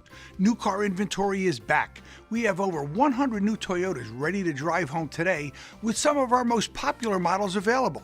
And with a huge selection of dependable certified used Toyotas, our pre-owned departments are ready to make a deal that works for you. Plus, our award-winning service centers will have you in and out and back on the road in no time. Visit one of our 3 locations in Langhorne, Glen Mills, or Princeton, or online at teamtoyota.net. Today's game is brought to you by the Hamilton Township Education Association, who would like to take this opportunity to wish all of our students the best of luck this school term. We're proud to support you. This message brought to you by the Hamilton Township Education Association. And the Italian People's Bakery is proud to support high school sports in the WBCB Sports Network. Visit them at their signature location at 63 Butler Street for the finest rolls, deli meats, and pastries. Drive by to smell that homemade bread made daily, or have them cater your next party or affair. The Italian People's Bakery, located on 63 Butler Street, is the place to go for the best hoagies on Sunday afternoon and the finest dessert trays for your special get-together. Visit them once again at 63 Butler Street in Chambersburg, the Italian People's Bakery, since 1936. Welcoming back to halftime here between Princeton and Nottingham, where the home team, the Northstars, on top 14-6. We are, of course, here into the Saturday slate of games, and so I'm going to turn it over to the Mercer County Hall of Famer Rich Fisher to give you some score updates from around the county, as well as stats from the first half of action here today. Yeah, let's start with the scoreboard from the last 2 days. Obviously, with the Jewish holiday, we had games being played on Thursday. So let's start with Thursday's games. Hopewell won the game of the week in Mercer County. At least it was the game of the week involving a Mercer County team. In a battle of unbeatens, the Bulldogs moved to 7-0 with a 13-12 thriller over Burlington Township. Hopewell got fourth quarter touchdown pass from Milan Desai to Owen Lengel, and Lengel then kicked what proved to be the winning point as it gave Hopewell a 13-6 lead. The Falcons came back to score, and Hopewell breathed a sigh of relief when they missed the point after attempt. Hopewell escaping with a huge victory. Desai also scored on a 1-yard run to tie the game 6-6 in the second quarter. He threw for 109 yards, ran for 62, as super rusher Ben DeCour was limited to just 7 yards on 7 carries. I don't know if he maybe got hurt in that game or what. And here's the stat for you. Hopewell got the win despite being outgained 352 to 209 in total offense. Over on Route 571, Hightstown won the annual Mayor's Cup game in a battle of the Windsors as the Rams took a 26-0 victory over West Windsor Plainsboro United. Quarterback Cole Vinson rushed for 58 yards and 3 touchdowns. Jaden Buffo-Bonnie ran for 123 yards in the TD. The Rams had 3 interceptions, including one with a big return by Terrence Williams to set up a TD. Robbinsville scuffling. They dropped its third straight, 36-16 to Morristown, which hadn't had a win this year after an 0-6 start. Robbinsville fell to 2-5. Gavin Yablonowitz threw for 249 yards and 2 touchdowns to Chris Napierkowski and Noah Schwartz. And Alex Giordano caught 3 passes for 124 yards for the Raven highlights. No details available on this one, but Lawrence, after a 3-0 start, the Cardinals lost their 4th straight, falling to Burlington City 20-0. Turning to last night's action, big game for Notre Dame. It avenged its state tournament loss from a year ago, taking a 27-19 win over visiting Paul VI. Trailing by scores of 13-0 and 19-14, the Irish got 2 Julian Matera to Wyatt Moore touchdown passes in the fourth quarter to pull out the victory. Wyatt Moore is healthy this year and really making a big difference in that offense. For the game, Matera threw for 192 yards and 4 TDs, suffered just 1 interception. Moore caught 7 passes for 124 yards and 3 scores. And Will Renda, known mostly for his defense, had a touchdown catch. Sebastian Swiatek, once again, extra point money in the bank, hitting all 3 of his point after attempts. And finally, Allentown continued to be a point-scoring machine, taking a 42-13 victory over Ewing. Matthew Schweitzer threw for 177 yards and a touchdown, ran for 52 yards and 2 more TDs. Sean McCaffrey ran for 74 yards and 3 TDs, and Anthony Visconti caught 6 passes for 71 yards. Nick Colella also had a touchdown grab. So that wraps up the scoreboard to date. There's a couple games going on today. Trenton plays somebody, I forget who. Northern Burlington, thank you, everybody. Northern Burlington is up 7-0 at the half. Oh, what? When? Huh? The first quarter. Oh, okay. Northern Burlington up 7-0 in the first quarter. So, are we breaking and coming back with the stats, or are we doing stats right now, buddy? I say we do the stats right now. All right, because I'm on a roll. Is that what? That's exactly right. Can't get you out of your groove, Fish. That's right. I'm like a baseball player. I need to be in that routine. All right, let's recap the scoring first. In the first quarter, August Cassidy scored on a 1-yard run. Chris Alvarez added the kick to give Nottingham 7-0 lead. Second quarter, Sabri Melvin on an 18-yard run. Alvarez with the extra point, 14-0 Nottingham. And then an interception on another Nottingham, the third straight Nottingham drive ended on an interception. And Princeton capitalized, getting a 1-yard TD run from Travis Patrone. The kick failed, and that's where we stand right now, 14-6. Let's take a look at the stats individually. Rushing, Carmen Carasone, 11 carries for 45 yards. Ellington Hines, 1 for 19. Travis Patrone, 2 for 10 and a touchdown. Patrone is also 6 for 12 with 61 yards passing. Receiving, Ellington Hines, 2 catches for 30. Zachary Nelson, 2 for 17. Carasone, 1 for 3. Andrew Foreman, 1 for 11. Overall, Princeton 14 carries for 74 yards and passing 6 for 12, 61 yards, 26 total plays for 135 yards. Nottingham, August Cassidy rushing 7 for 26 yards. Sabri Melvin 3 for 20. Tamir Carmichael 2 for 0. Dante Vasquez 1 for 4. Hassan Jonam 1 for 12. Carlos Almonte 1 for 5. Passing, Vasquez 7 for 10 with 2 interceptions and 111 yards. Quimir McMillan 2 catches for 42. Carlos Almonte 3 catches for 42. Cassidy a catch for 15. And Sabri Melvin 1 for 12.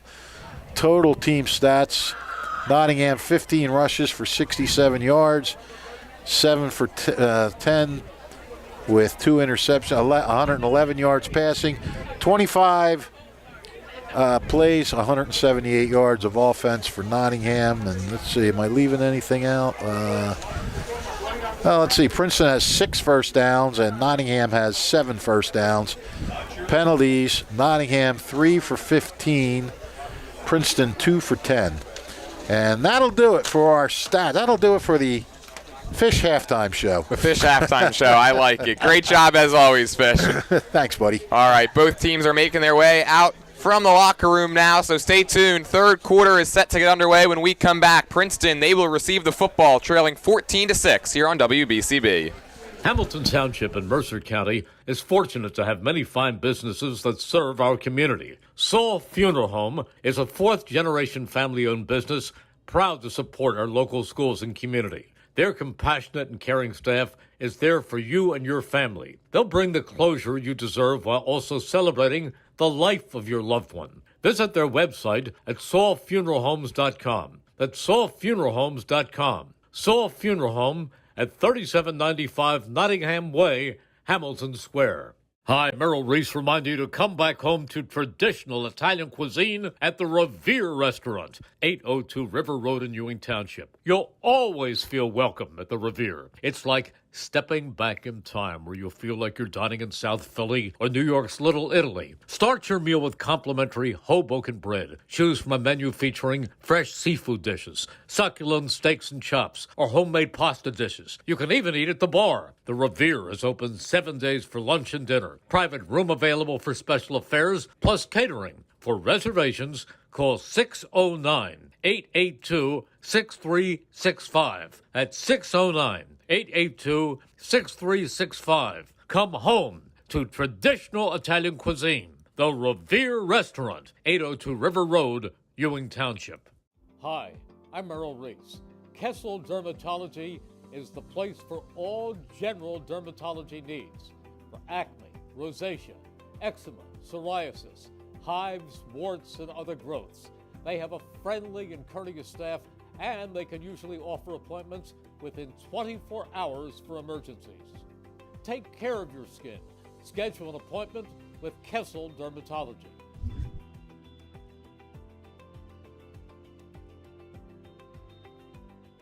This is Merrill Reese reminding you that Haldeman Ford Subaru on Route 33 in Hamilton Township is more than just a great place to purchase a new Ford, Subaru, or pre-owned car or truck. Their collision and service centers services all makes and models and specializes in fleet service. Haldeman's Collision Center is renowned for their work. It's a state-of-the-art facility, all insurance accepted, free estimates and loaner cars available, and one of the friendliest staffs around. From small dents to major repairs on any make or model, it's Haldeman Ford Subaru Collision Center, Route 33 in Hamilton Township. They're good!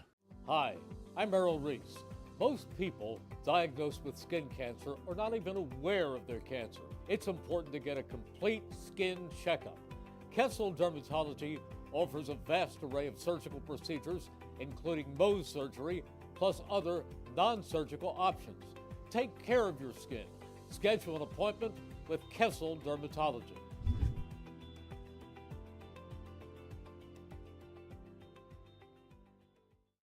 1490 WBCB Levittown and Trenton, and video stream live at WBCBsports.com. Your home for the best local sports in Bucks and Mercer counties.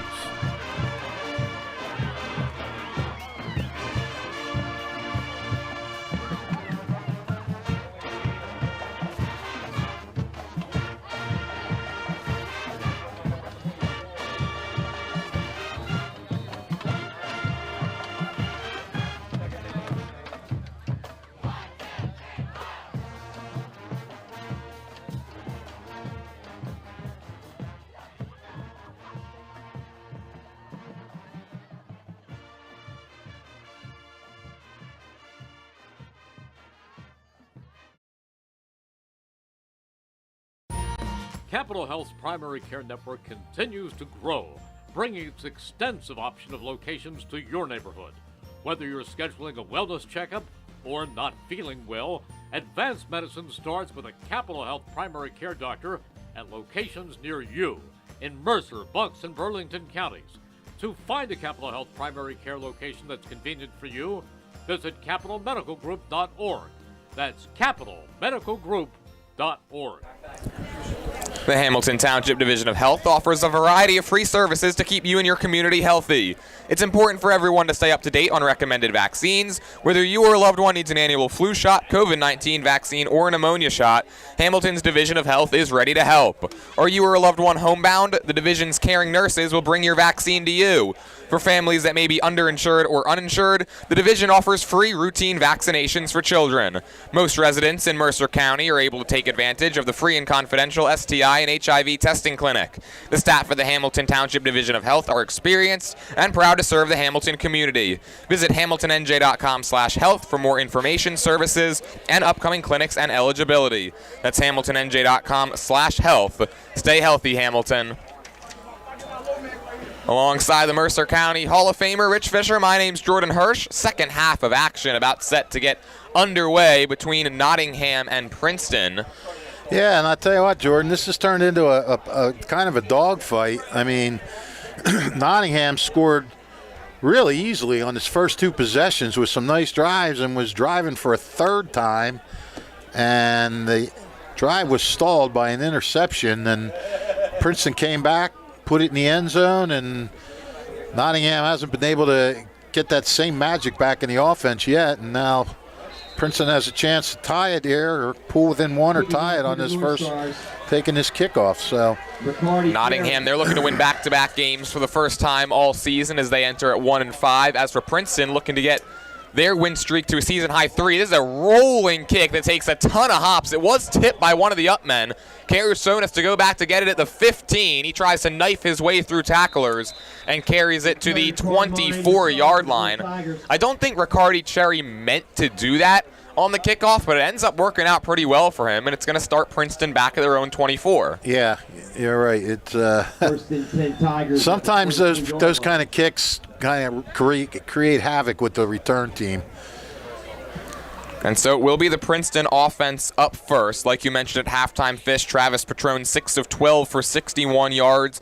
Those numbers are a little skewed as he was just trying to force the ball down the field quickly on that last drive. Went 0 for 3 there. So really you could look at it as 6 of 9, which would obviously be a lot better for Patrone. It's first down and 10 here, and he comes out in the shotgun. And he had a big-time drop. There's Collier who's going to throw it back for Patrone, and it's intercepted by James Rumpf. Patrone was open that time, and I don't think he was expecting the football. He's really upset down on the ground. One play, one interception, and Nottingham's offense will take over. Oh, that is just huge. And, I mean, he threw it right to Rumpf. I mean, Rumpf was right there. He had the coverage. He was locked on and came up. Rumpf had a nice game last week, too, from that secondary spot. He was around the ball a lot and did a nice job. It's the first interception thrown by Collier this season. Just a second pick thrown for Princeton of the year, and it comes in a real tough spot as Nottingham's going to be set up on the 28-yard line, leading this one 14-6. We talked about it before the half, how Princeton was going to get the football back, a chance to double up after going down and scoring the touchdown late, and now Dante Vasquez in the offense back out there. There's a give to Sabri Melvin.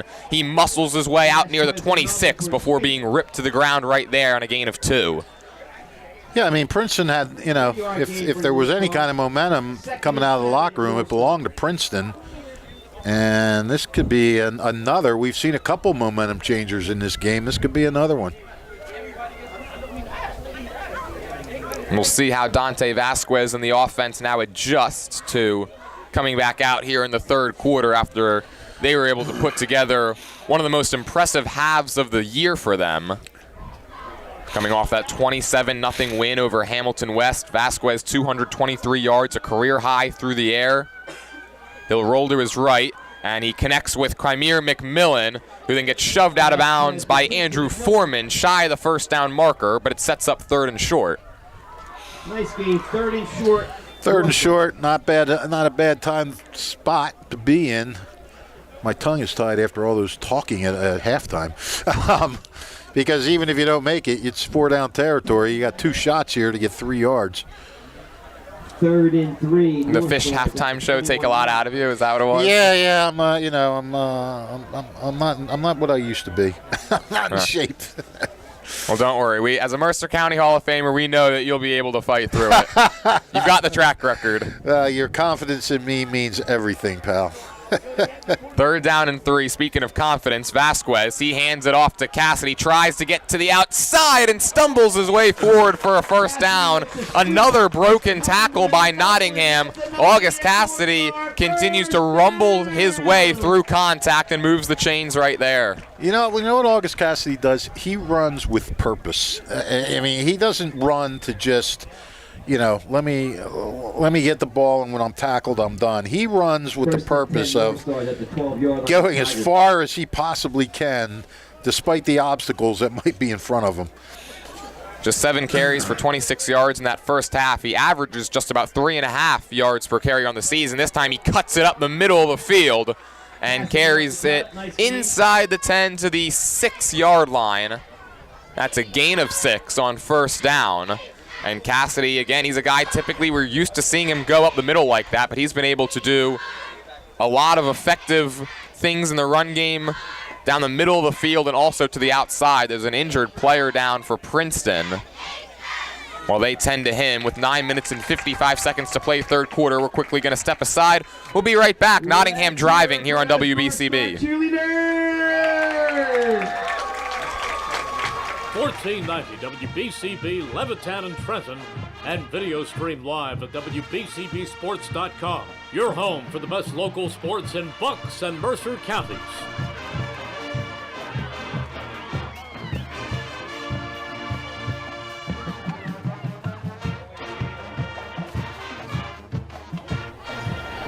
Don't forget, if you miss any of today's action, you can read all about it in tomorrow's edition of the Trentonian. For your complete local and national news 7 days a week, it's the Trentonian or online at Trentonian.com. The only newspaper serving Bucks, Burlington, and Mercer County 7 days a week. It's the Trentonian. Player that was down for Princeton was the linebacker Alicio Moncada. And again, he got up and jogged off under his own power. So it's 2nd down and 4. From the 6-yard line, there's Carmichael. He tries to go into the teeth of the defense and gets pushed back. And some extracurriculars at the end of the play between Sabri Melvin and Andrew Foreman don't amount to much. It'll set up 3rd down and about 3. And now an injured player down for Nottingham. So back-to-back plays with an injured player. And that's Tamir Carmichael, who is normally the big play threat in the run game, and Princeton's done a nice job shutting him down today, and while they tend to him, we're going to step aside again. It's 14-6 Northstars trying to punch it in and go back up by 2 scores here on WBCB. Capital Health's primary care network continues to grow, bringing its extensive option of locations to your neighborhood. Whether you're scheduling a wellness checkup or not feeling well, advanced medicine starts with a Capital Health primary care doctor at locations near you in Mercer, Bucks, and Burlington counties. To find a Capital Health primary care location that's convenient for you, visit capitalmedicalgroup.org. That's capitalmedicalgroup.org. Today's game is brought to you by the Hamilton Township Education Association, who would like to take this opportunity to wish all of our students the best of luck this school term. We're proud to support you. This message brought to you by the Hamilton Township Education Association. Carmichael up and off under his own power, good to see. It's 3rd down and 5 officially. Vasquez drops back, has pressure, being chased, and down he goes. He carried it close to the line of scrimmage, might have actually got positive yards, but it'll set up 4th down, and now an interesting decision because a field goal makes it a 2-score game. But this drive that started on the 28 of Princeton, you know that head coach McGuire probably wants to be a little greedy and punch this in for 6, and it looks like the offense is remaining out there. It's 4th down and 3 from the 6-yard line. Big play here. Let's hear it, North Star Nation! Nottingham so far in this game 1 for 1 on 4th down conversions. You remember back in the first quarter on 4th and 12, the excellent catch by Cramier McMillan on the near sideline. 4th and 3, McMillan in the slot. Vasquez rolling that way. Looking end zone, going that way. It's caught. Sabri Melvin, touchdown number 2. The roll of the dice pays off, and it's 20-6 Nottingham early in the 3rd. Great job. They kind of flooded that side of the end zone, and Melvin was just standing in the back of the end zone. All he had to do was get enough zip on it to get it to him. Melvin just stood there. He literally just stood there and caught it. Yeah, we've seen Princeton play a lot of zone defense in this game, and credit to the Nottingham receivers just finding the soft spots in that zone, sitting right there, and Vasquez has been able to connect with them more often than not. Another low snap. Alvarez's extra point. It's up and it is perfect. He's 3 for 3. Nottingham's on top 21-6. What are we calling that? A 6-yard touchdown? Yeah, it was 4th and 3 from the 6. So Sabri Melvin now with a touchdown of 18 yards and 6 yards. As he had also entered this game with just 1 score on the season, and he's tripled that total here in this game from 1 to 3. Yeah, well, again, he missed the first 4 games with Nottingham. I'm not sure what was wrong with him, or if it was a transfer rule or what, but there's also a Nottingham team that had scored just 34 points through their first 5 games, and again, not all their fault going up against teams like Paul VI, Burlington Township, Allentown, and Hopewell Valley. But now all of a sudden, in the last 6+ quarters, they've scored 48. Yeah. And like you said, they were in a meat grinder that first part of the season. I mean, the low point had to be that Hopewell game where they were down, 42-0 at the half? They ended up falling in that one 45-12. Came back against previously against a Hightstown team that had not had a win, and they were able to pick up their first victory on this field 2 weeks ago, 8-0. And then something clicked before that Hamilton West game last week, 27-0 shutout, their largest win of the year, their only win of the year to this point. It was their largest win since October 6th of last season against Ewing when they won by the same score. And now all of a sudden have 21 points here with still 8:21 to play in the third. Yeah, I guess last week was their largest win of the year and their closest win of the year. It's a rolling kick by Cherry, fielded by one of the up men for the Tigers. He carries it right to the 34-yard line before being stonewalled. And so out comes Princeton's offense after a one-play drive to open this quarter that resulted in an interception by Brady Collier as he tried to throw it to Patron. They try to run a tricky reverse. That's a thing whenever you're facing a Charlie Gallagher coach squad. You got to be ready for those trick plays. Nottingham certainly was. James Rumpf came up with the pick. Yeah, I don't know if you would call that first possession a drive. Just a play, really. Yeah, drive in reverse. So now trailing by 15, largest lead of the game for Nottingham. Patron keeps it off the play action, has time, looking for a receiver. None are open, now going to try to flip fields. Patron trying to improvise any way possible, just throws it up for grabs. It's tipped and incomplete. Oh. Rumpf nearly had it, and then Carasone dove for it. That was an exciting incomplete pass. Yeah, Kendi Griam was in the area. He was trying to get it to either Sweet Arshan or Carasone, who were the two receivers that were there. It was kind of just a cluster of players. Unfortunately for Princeton, that falls harmlessly to the ground because that could have been 2 plays and 2 picks. Yeah, I mean, that first one was disastrous enough, giving it to Nottingham or 30 yards away. Riccardi Cherry has just limped off, and Sabri Melvin is his replacement as the safety.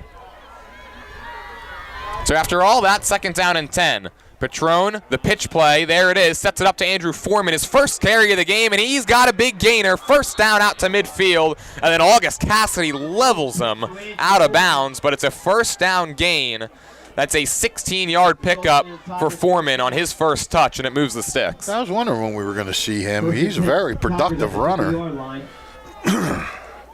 Unfortunately, he popped right back up there because August Cassidy delivered the blow on that sideline. Well, that's the thing. Cassidy runs hard and he hits hard. He's only a sophomore. Certainly going to be a force to be reckoned with around Mercer County for years to come, Cassidy. Yeah, he's only a sophomore. Carasone's only a junior. He does pretty much everything for these guys. Play action. Patron pump fakes and throws incomplete. He was able to sneak that one through the hands of Daniel Laurent. I'll tell you, this is an important possession for Princeton because they came out thinking they were going to have the ball and a chance to tie, and one play later it fell apart, and then they gave up the touchdown, and instead of a tie game, they find themselves down by 15. They really need this to get back in the game and start feeling a little good about themselves and not let Nottingham feel like, it's all going their way. Yeah, those 2 turnovers have certainly been killers. Patron's going to keep this one. No, he finally pitches it to Foreman at the last possible second. He gets it to the 41-yard line. I do believe that was a backwards pass. There's no flags on the field. We'll see where they mark this one at. And we talk about Patron holding on till the very last second. I mean, that was truly the case right there. Out to the 42-yard line went Andrew Foreman. So after all that, it's a gain of 8. And it sets up 3rd down and 2. And I got to think, depending on what happens in this play, if they don't get it, if it's 2 yards or less, they're going to go for it. Yeah, I would think you're right. Anything other than a sack, and this is probably 4-down territory for Princeton. Yeah, sack or a tackle for loss, behind the line.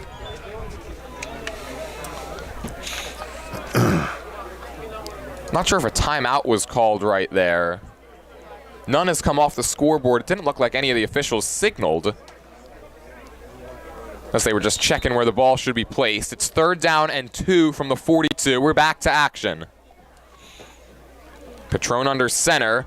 Hands it off to Caruson, who just muscles his way across the 40 to move the chains. That's the second time that Caruson has needed an extra effort to pick up the first down. He just keeps those legs churning and carries it to the 39, and that sets up 1st and 10 with 6:53 to play 3rd quarter. Yeah, Caruson and Cassidy are similar runners in that respect. They don't want to go down, and they do everything they can to just keep churning ahead. And I mean, I do mean churn. That's what those guys are doing. On 1st and 10, the lefty Patron lets it fly. There's Ellington Hines, slant route, and he is gone. Ellington Hines, touchdown, Princeton. They answer right back. Wow, great job by Hines. Made the catch and did a spin move away from the defender.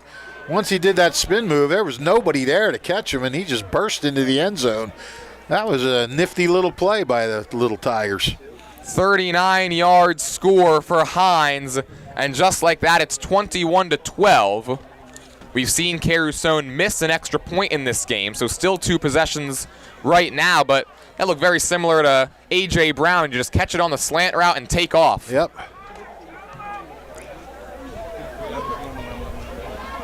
There was an injured player on that last play as well, as it was Zachary Nelson who hobbled off the field for Princeton. How many times have you said that today?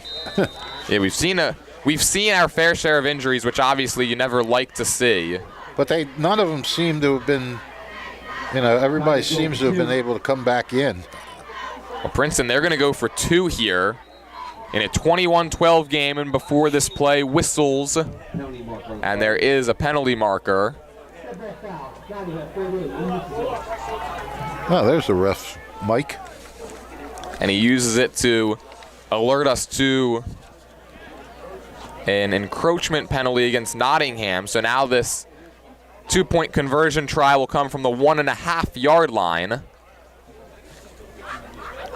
And good to see Zachary Nelson head back onto the field for this play as well.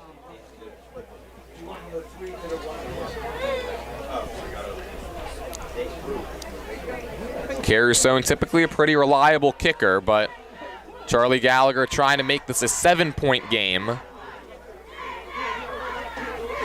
And now Patron is under center for the 2-point try. Hands it off to Caruson. Can he find the end zone? He can. They still use Caruson despite going for 2. He makes it work, and it's 21-14 with 6:24 on the 3rd quarter clock. Well, that was the perfect answer by Princeton. They could have wilted after that. They could have been, demoralized. Pretty much handed Nottingham a touchdown, giving them the ball at the 30, whatever it was, and Princeton didn't even blink. Just came back, really strong touchdown run and or touchdown drive, and we got a ball game. So 21-14, Nottingham's offense that's been confident all game. This is really the first time that we've seen Princeton truly now with the momentum on their side, and we'll see how the North Stars handle it.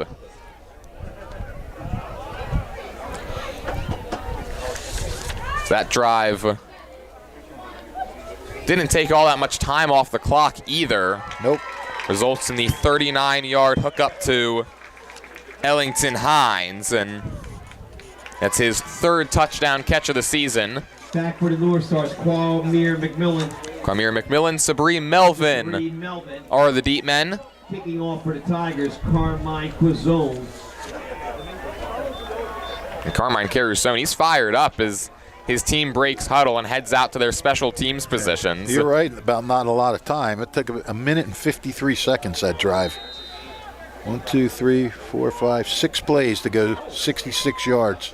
Beautiful kick from Caruson. Melvin will field it from the 3, and he'll start up. Sabri Melvin, lots of speed up the middle, and tripped up across the 30-yard line. There to finally take him down, Dayron Ospina Posada.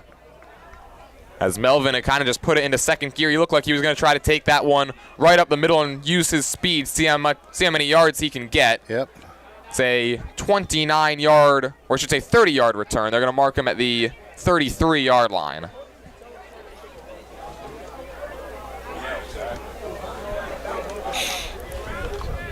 Well, now Princeton got their offensive answer. Now they answered offensively. Now they got to answer defensively.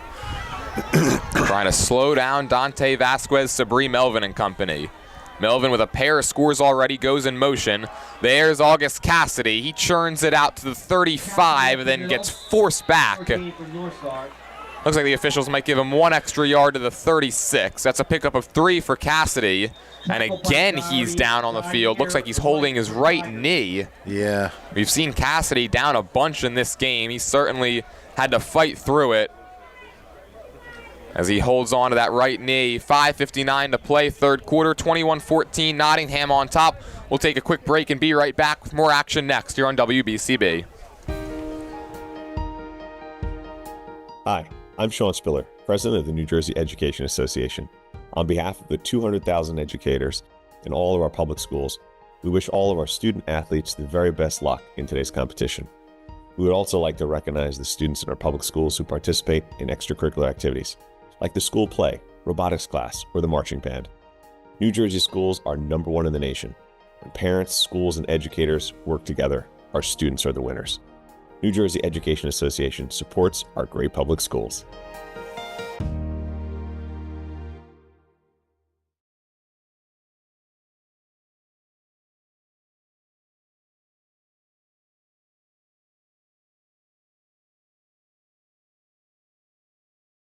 He's frustrated.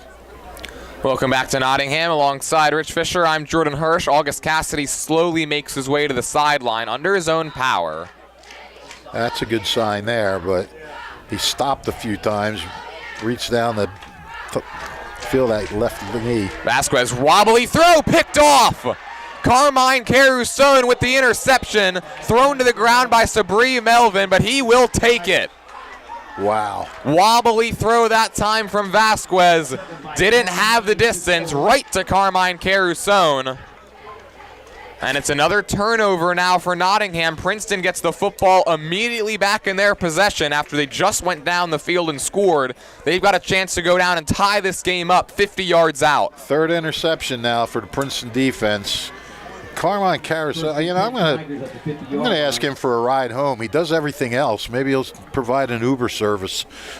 It wouldn't surprise me. Might be worth a shot. That kid's unbelievable. Caruson, his second interception of the season, sets Travis Patron and company up right at midfield, trailing 21-14. Patron hands it off. There's Caruson spinning his way and muscling forward for a gain of 2 yards. There's a lot of work for 6 feet. Yeah. Brings up second down and 8. Oh man, now another player down for Princeton. We've seen a lot today. It's the offensive lineman Rio Gio Marese.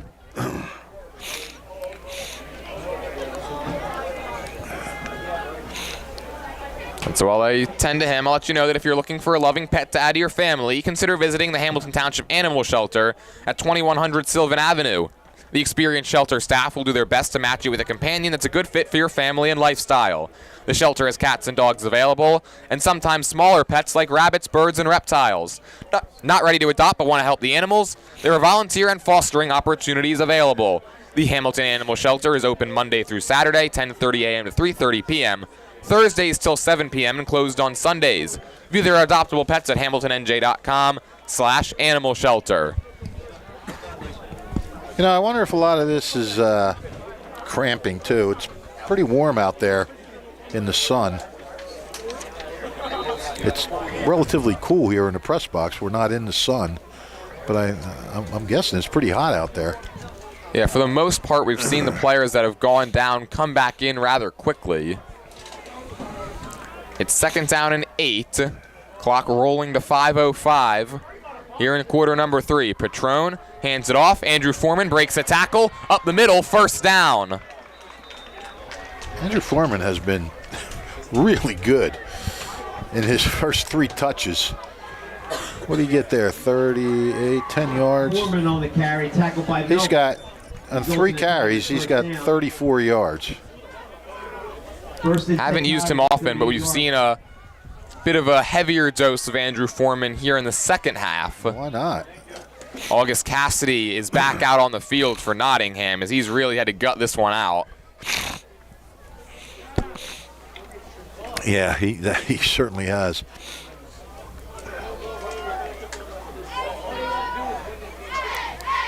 First and 10 Tigers. They continue to move the ball methodically down the field as they try to tie this one up. Play action. Patron rolling left. Throws across his body. Incomplete. Second drop of the game for Nelson.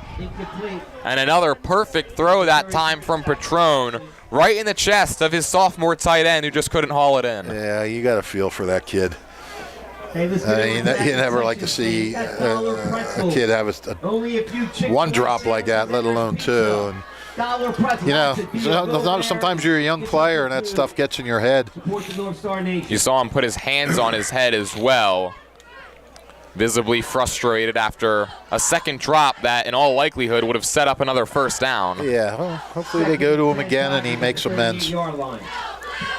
Just for his own confidence, Yeah, Nelson had his first 2 receptions of the season early in this game. On 2nd and 10, Patron sets up the screen. There's Nelson. There's a little bit more confidence as he makes the catch. Flag comes in. Cassidy wrestles him down.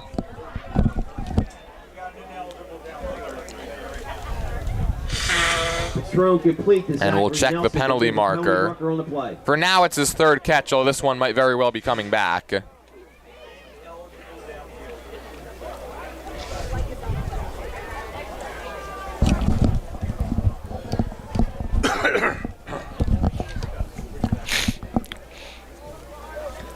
Jimmy Wilno, the clock operator, saying he thinks it's ineligible man downfield.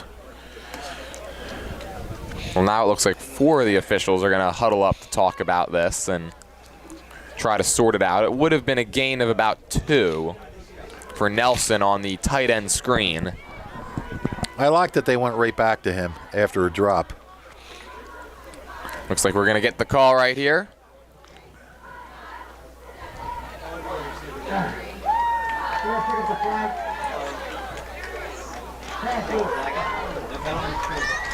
And they decide to pick up the flag. So perhaps the officials in discussion whether or not that offensive lineman was far enough down the field to be penalized for it. They say no. Gain of 2, 3rd and 8. And it officially is the 3rd catch for Nelson. And you're right, Fish. Coach Gallagher drawing up a play to set him up with an easy catch, and hopefully that instills some confidence into the young sophomore. Yeah, you would hope. Movement up front. This is going to back him up 5 yards. Princeton's just falling apart here. I'm not sure they called that against, but it was in the area where Zachary Nelson was. Appeared him and Zaire Mackey right. On the right side of that offensive line, one of them jumped, and it sets up now 3rd down and 13. 3rd and 13 Tigers. I'll tell you what, I don't want to say it because as soon as I say it, laundry will start flying everywhere. But this has been a pretty clean game as far as penalties and things like that. Well, let's hope the announcer jinx doesn't come to fruition there. No, but I mean, that's just something that needs to be pointed out. We talk about it when there's too many penalties. There's hasn't been a lot yet. Patron, the rollout, knifes his way around one man and then gets taken down across the 40 to the 38. And now decision time, because if you're head coach Gallagher, you could go for it on 4th and 10 or send your punting unit out there and try to pin Nottingham back deep. Still with 2:46 to play in quarter number 3 in a 21-14 game. I think I'd go for the pin. I mean, because if you don't get this, you're giving Nottingham pretty good field position, and you got to get 10 yards. It's not like it's 4th and 2. It looks like Coach Gallagher is going to disagree with you, though, Fish. He's leaving the offense on the field for 4th down and 10. All right, well, I like the attitude, the confident attitude in your offense. Patron, they need the 28. Drops back, rolling left, looking for a man, doesn't have one, just throws it up and incomplete. Return incomplete. Got to give credit to this Nottingham secondary. They've been locked down all game long, especially when Patron has tried to force it down the field. Yeah. They stand tall right there, and Dante Vasquez and the offense back onto the field. Yep, this secondary is, they're the real deal, man. You got to give credit to guys like Kendi Griam, as well as Sabri Melvin, who's been all over the place on both sides of the ball. I think you got to give credit to me because I said you should punt it. That is true. Coach Gallagher maybe should have taken a page out of the Fish playbook. You know what? I like it. I like a gambler. Makes things interesting. So when all is said and done, first and 10 for Nottingham from their own 38. Vasquez off the interception on his last drive. It's Melvin, the Wildcat quarterback. Stutter steps, moves, gets around Patron, cuts it up the middle. He's got a positive gain, still going. Spun down right at the line to gain, give him 11 yards. So he turns what looked to be maybe a loss of 5 into a gain of 11 and a first down pickup for Sabri Melvin, who just continues to impress. Let me tell you something. That kid is electrifying. Holy cow. You feel like whoever stares him down first as the would-be tackler really has no shot. It's going to take to either the second or third guy, and even then sometimes Melvin is able to slither his way through the defense. Yeah, he just sort of gyrating those hips. Little Elvis Presley action getting through there. And gyrating is a new one. Gyrating, that's what Elvis did. Gyrations. First and 10 after the Sabri Melvin gyrations. He's going to look to throw now. Throwing it near side of the field. Connects with Almonte. Tries to make a move. Can't get around Langston Hines. There's a flag down in the offensive backfield. We'll see if this play will hold up. I don't know what this penalty will be, but how does Almonte get so open? You know, when he catches a ball, there's like nobody around him ever. Yeah, Almonte's certainly a tough guy to cover one-on-one. It would be a 5-yard gain. Oh, it's a dead ball penalty. Or it looked like they called roughing the passer. Okay. So either way, it's an automatic first down. It tacks 15 yards onto the end of the play, and it'll take it to the 32-yard line.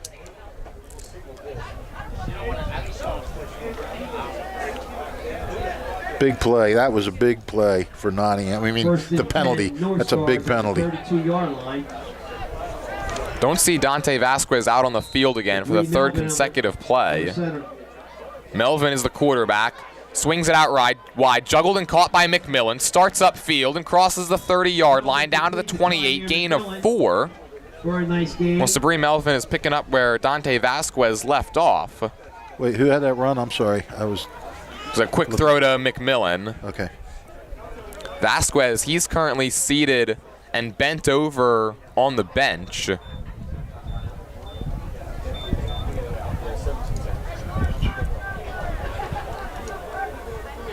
Not sure what happened to Vasquez. I'm not either. I don't remember a play where he got hurt unless it was on the interception that he threw to Caruson.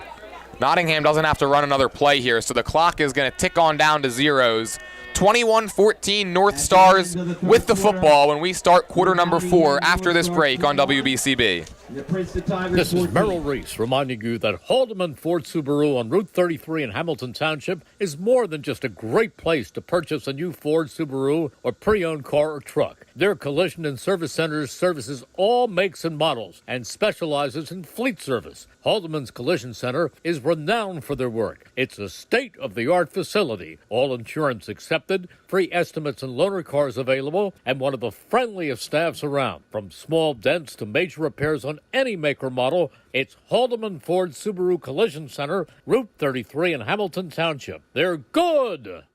1490 WBCB Levitan and Trenton, and video stream live at WBCBsports.com. Your home for the best local sports in Bucks and Mercer counties.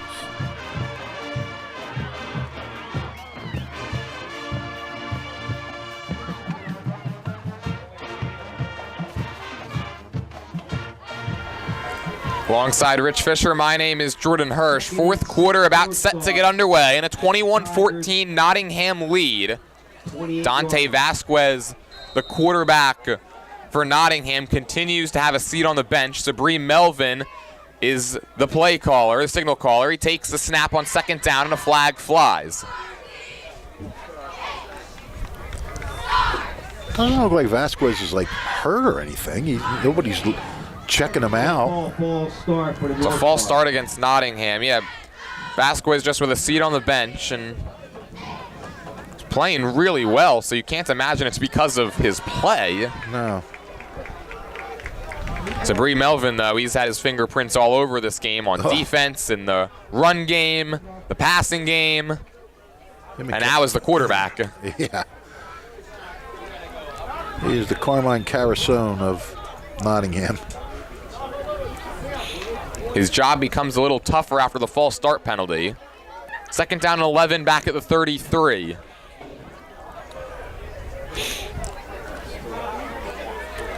McMillan the motion man.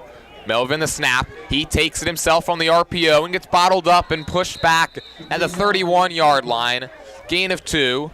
Crosses the original line of scrimmage. He was within a pack of 5 Princeton guys. I think it's the first time that Princeton has been able to bring Melvin down the first time that they've made contact with him. Yeah. What's going on out there? We got the cheerleaders throwing some T-shirts. Yeah. I thought there was a fight in the stands or something. Fortunately, nothing of that nature. It's third down and 9. That's just my bad boy attitude coming out.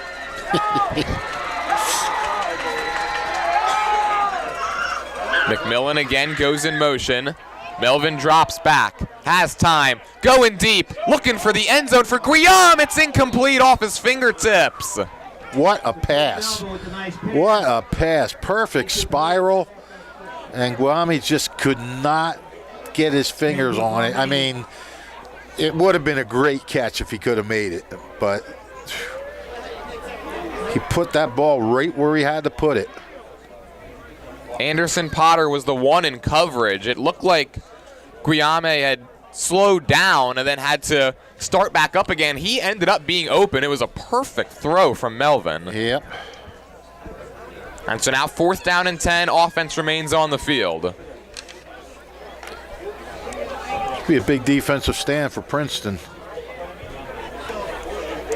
If they can hold on, if they can hold off here, hold them off. Trying to get the football back, down only 7. Melvin, Whoa. trouble with the snap, rolling left, whistles. I think Guillaume moved early in the slot. And I think they're going to get him for a false start. Yep. Good call there, pal. Backs it up into 4th and 15. And now it looks like Milo McGuire will send the punting unit out there, and they're going to try to play the field position game now and pin Princeton back deep. Yeah, I mean, if you can pin, it's a really good call. But, you know, if the ball ends up going into the end zone, and you're really only getting 16, 17 net yards on the thing. So you gotta angle this thing really well. Riccardi Cherry, the punter, standing on the opposite side of the 49. Langston Hines is the return man. Cherry's punt is down the middle of the field, checks up at the 5 and rolls into the end zone. Melvin was the one trying to chase it down. Tigers will have the ball at the 20-yard line. And so they only net 17 yards, like you mentioned. And so with 10:28 to play, fourth quarter, Princeton's offense a chance to go 80 yards down the field and tie this one up. They've trailed the entire way through. Yeah, I mean, that was really big for Princeton. They gave it over on downs, gave Nottingham really good field position at the 38. And when it was all said and done, Nottingham only gained 1 net yard. They punted from the 37. First and 10 Tigers at their own 20-yard line. This game is still in the balance. Tigers looking to extend the win streak to 3. There's the pitch play. Patron gets it away to Carmine Carusone, who again, after a last-second pitch, is able to carry it across the 25-yard line out to the 26. Give him 6. 2nd down and 4 upcoming. 2nd and 4, Tigers. Another player down for Nottingham. It's James Rumpf, who had the interception earlier in the half.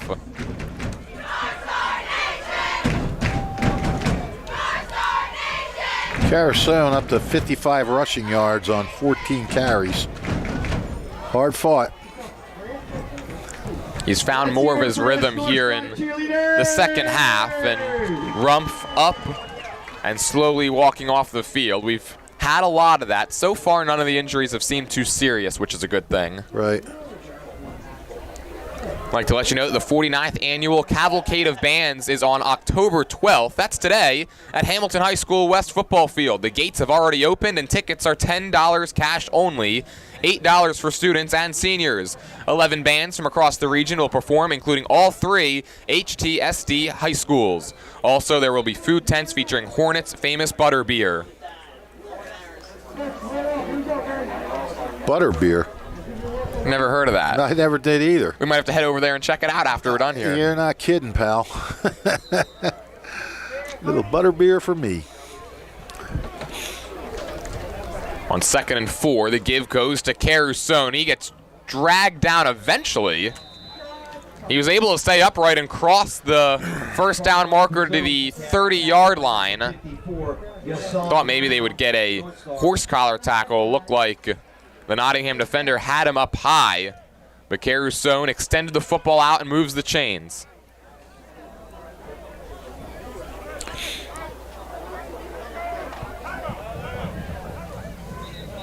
And head coach Milo McGuire wants to use a timeout, as it was Nathaniel Adoye, who was, I think, slow getting off the field and didn't want to take that too many men penalty. We'll take another quick break. First timeout used of the second half by either side. 21-14 game. We'll be back here on WBCB. I'll tell you Hamilton what, Township in Mercer County is fortunate to have many fine businesses that serve our community. Saul Funeral Home is a 4th-generation family-owned business proud to support our local schools and community. Their compassionate and caring staff is there for you and your family. They'll bring the closure you deserve while also celebrating the life of your loved one. Visit their website at saulfuneralhomes.com. That's saulfuneralhomes.com. Saul Funeral Home at 3795 Nottingham Way, Hamilton Square. Don't forget, if you missed any of today's action, you can read all about it in tomorrow's edition of the Trentonian. For your complete local and national news 7 days a week, it's the Trentonian or online at trentonian.com. The only newspaper serving Bucks, Burlington, and Mercer County 7 days a week. It's the Trentonian. 1st and 10 Princeton. Sweet Arshawn is the motion man for this play. And the handoff goes to Andrew Foreman. He stutter steps his way up the middle, then gets driven back by the entire Nottingham defense. Yeah, but not before he got about 6. Looks like they're going to mark him down at the 37-yard line, so tack one more onto that, sets up 2nd and 3. I think the official still has his mic on. 2nd and 3 Tigers. 37-yard line. Foreman has just been he's averaging 10.2 yards a carry on his 4 carries. Andrew Foreman for the season coming into this game was a tick under 5.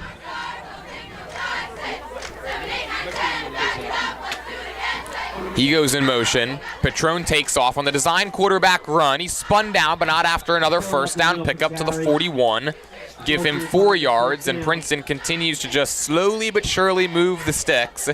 And now both teams have to be separated a little bit. There's been some feistiness to this game.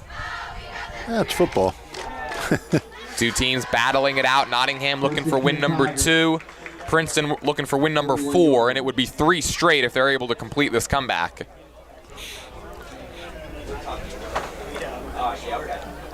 I'll tell you, Princeton's had a couple of opportunities where a lesser team would have packed it in.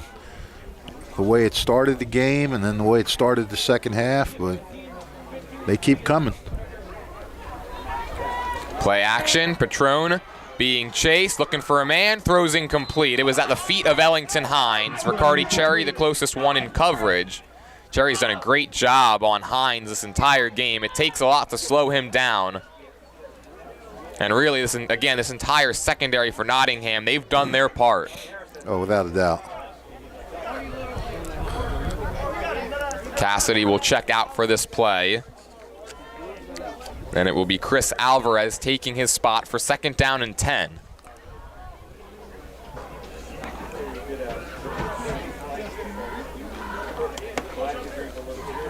Patron, not really a pocket passer. We haven't really seen him stand in there and deliver it. It's been a lot of mostly rolling to his left as the southpaw, but we've seen him go the other way as well. That's what you want to do if you can. Force him to go throw against his body. Hines out of the backfield, split out wide to the left. Patron, flag flies. This might be a free play. The pass is caught by Hines. He gets hit from behind by Joe Name at the 49. Hines, penalty markers on the play. Not sure Hines knew that the play was still rolling on. He looks confused as he gets up to his feet. I think he saw the flag come out. The officials never blew it dead. Right. Well, they're bringing it back. Unless they called perhaps an illegal shift or illegal motion. That's tough. Penalty marker That's play, tough. illegal shift. And yeah, it is an illegal shift, and it goes against Hines. So it backs the Tigers up 5 yards into 2nd and 15. And the broadcaster jinx is working. It does appear to be. It never fails. Yep. Suddenly we're getting a lot of penalties. 2nd and 15. Although we were kind of getting on that trend even before you said something, so I'll give you the benefit of the doubt there. Thank you. I'll tell you that was costly. I mean, you have a 9-yard gain to set you up at 3rd and 1, and now all of a sudden you're facing a 2nd and 15. And on that play, the handoff goes to Carusone. He gets dragged down at the line of scrimmage. Carmine Casone with the carry. Chris Alvarez alongside Malcolm Lusant. Tackled by Jackson Hughes. Jackson Hughes as well brings up 3rd down and 15. 3rd and 15 Tigers at the 36-yard line. Well, this is where Nottingham's defense has to really be, can't allow the big play here. Their 3rd down defense, they've done a good job, especially when Princeton's tried to force the ball down the field. Got across the 50 to the opposite 49. On 3rd and 15, they try the reverse. There goes Hines. Nottingham looked like they're ready for it. Hines carries it across the 40. Not nearly enough, and out to the 43 they will mark him. Gain of 7. So 4th down and 8. And I think now the way the Princeton defense has played for the most part here in the 2nd half, that's going to instill confidence in head coach Gallagher to go for this. They mark him back at the 42, rather. So instead, 4th down and 9. I don't think that will change the decision. No. Massive play for both teams. Yeah, if Nottingham is able to get off the field right here, a chance to be set up with a short field, and if they can get it down into the end zone, that might just do it. Clock at 7:08.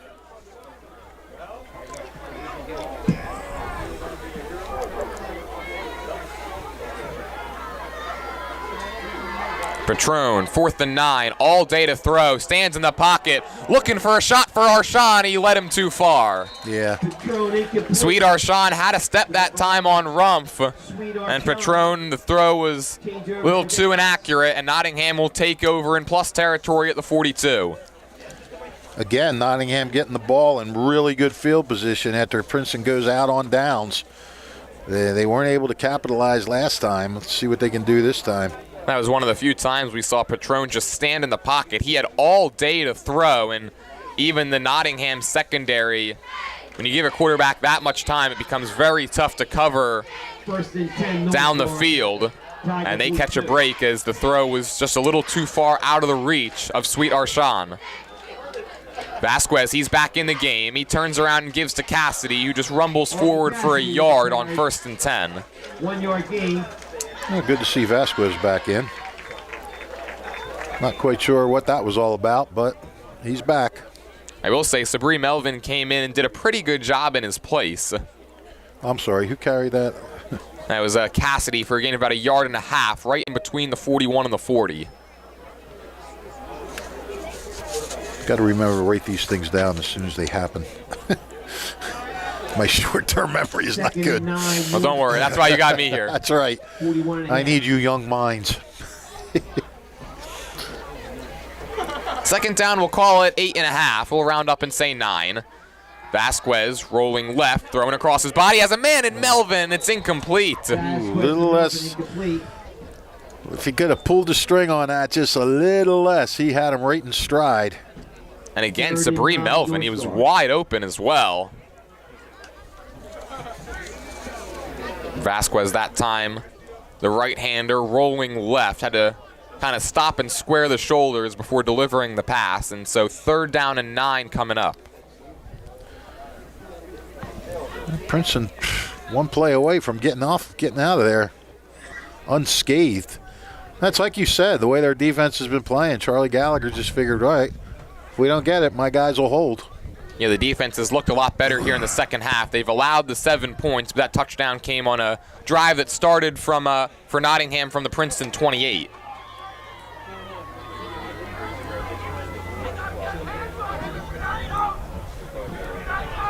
Here on 3rd and 9, Melvin is the motion man. Vasquez rolling that way.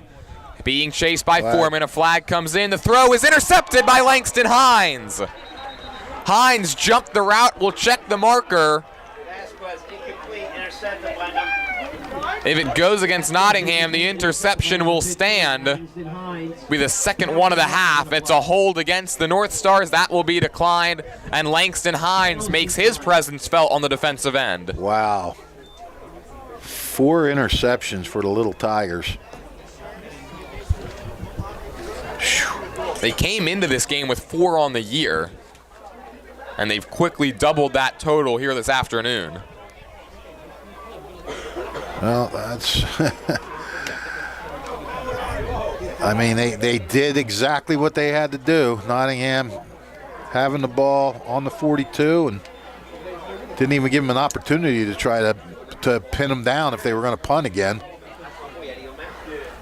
So now this drive for Princeton will start back at their own 31, continuing to trail 21-14. Clock at 5 minutes and 59 seconds left. You got a feeling for the Tigers, if they're going to go down and tie it, it's got to be right here. Yeah.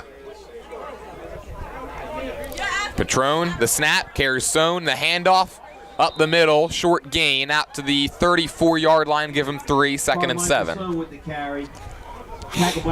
Carmine Carson continues to just do the little things right, pick up these short yardage gains, and keep Princeton's offense from operating, or keeps Princeton's offense operating in front of the sticks. Yeah, right, exactly. Again, Carson knifes his way up the middle. Again, it's a short gain, out this time to the 39-yard line.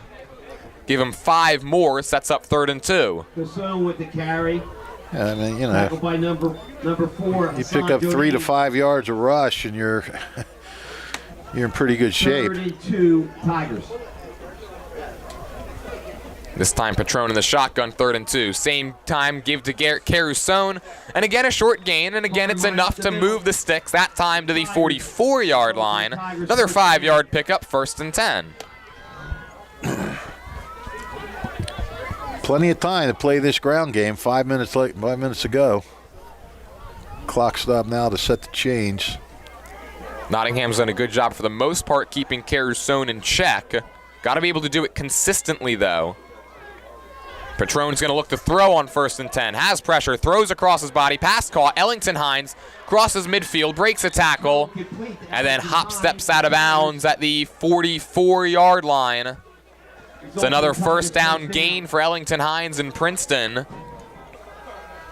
Pushed out of bounds by Daniel Laurent. I think the officials may be in discussion where he stepped out. They're going to say he was short of the 1st down marker at the 47. It'll be 2nd down and 1 as Hines was making those juke moves down the far sideline.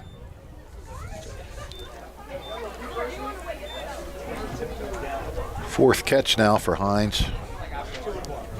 And that was after really being a non-factor through most of the first half. Right, yep.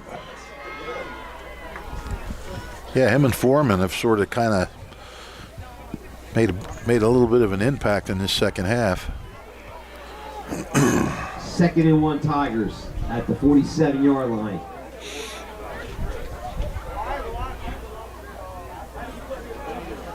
This time Hines goes in motion, 2nd and 1. Caruso, the handoff. He's able to break free of one tackle, but not two. Drop for a monster loss on the other side of the 50. There's the flag. Yeah, the ball came out at the end. Caruso was able to dive on top of it, and then here come the flags as, again, the extracurriculars continue to frustrate head coach Milo McGuire. Yeah, Iker Miranda just shoved him when he was trying to get his balance after the play was blown dead. And that'll be an obvious 15-yard personal foul call. Princeton is the beneficiary. Big time beneficiary. First down across the 40 to the 36.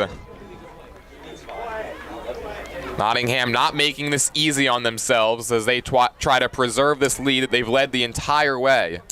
1st and 10 Tigers at the Nottingham 36-yard line. Clock rolling inside of 4.5 minutes to go. Princeton looking to even the score on this drive. Patron, he'll pitch it. Caruso makes the catch barely on the fingertips. And then he gets pushed out of bounds by Daniel Laurent, who's been all over the place on defense. Short gain to the 35, maybe the 34. It'll be 2nd down and 8, they say. 2nd and 8 Tigers at the 34-yard line. Seems like Daniel Laurent, whenever there's a tackle being made, he's either the one doing it or in the vicinity. Yeah, absolutely.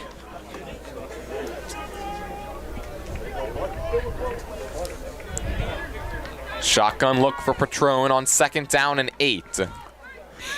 He's back to pass. He's delivering it over the middle. Hines, did he make the shoestring catch? No, he didn't. The hit knocked it free. It was a little bit low, and now 3rd down. But Hines continues to find himself open here in the second half. That would have been a pretty catch if he could have held on to it. 3rd and 8 Tigers. Had to reach down and try to pick that one off the turf. Right. It did look like he had it for a moment, but I do think the hit jarred it free. Yeah.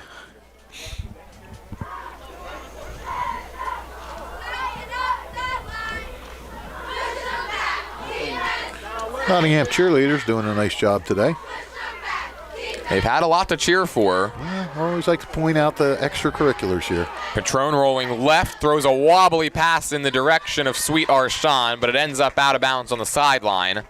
And again, 4th down, and again, Princeton is going to really be forced to go for it. 4th and 8 from the 34-yard line of Nottingham.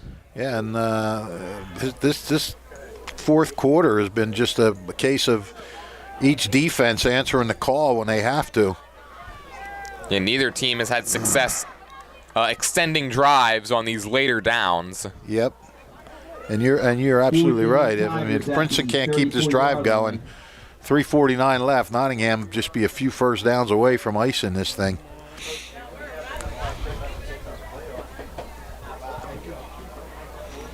This has been a good game, entertaining game. And Princeton wants to make sure that everybody's on the same page, back in their huddle for a while. And now Charlie Gallagher is going to use a timeout. Clock stops at 3:49 to go. Do not go anywhere. 4th and 8 on the other side here on WBCB. Capital Health's primary care network continues to grow, bringing its extensive option of locations to your neighborhood. Whether you're scheduling a wellness checkup or not feeling well, advanced medicine starts with a Capital Health primary care doctor at locations near you in Mercer, Bucks, and Burlington counties. To find a Capital Health primary care location that's convenient for you, visit capitalmedicalgroup.org. That's capitalmedicalgroup.org. 1490 WBCB Levittown and Trenton, and video stream live at WBCBsports.com. Your home for the best local sports in Bucks and Mercer counties.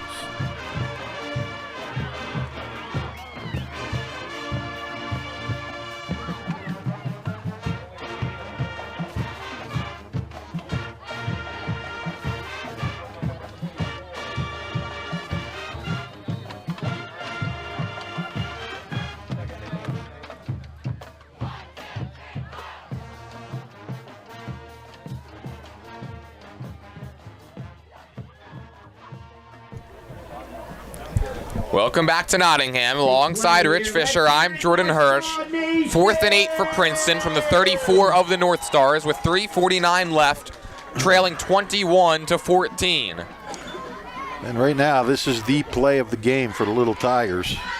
They're hoping it leads to more the plays of the game. 4th and 8, Nottingham shows pressure.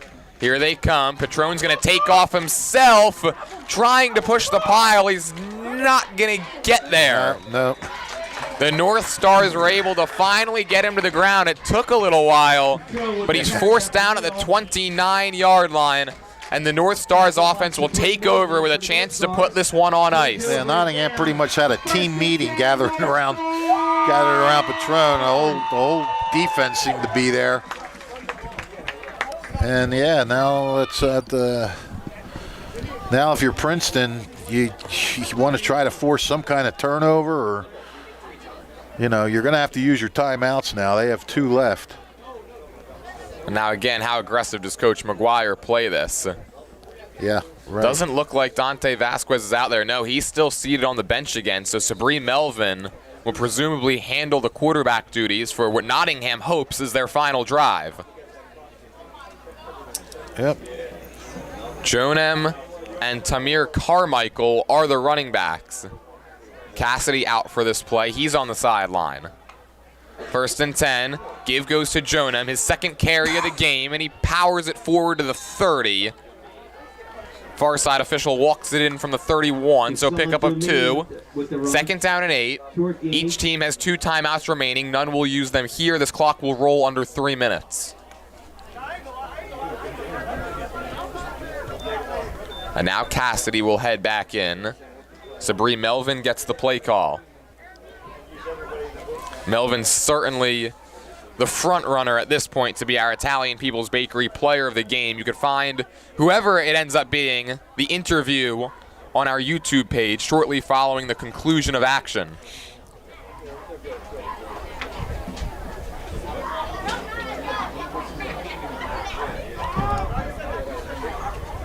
This time it's Cassidy and Carmichael, the running backs.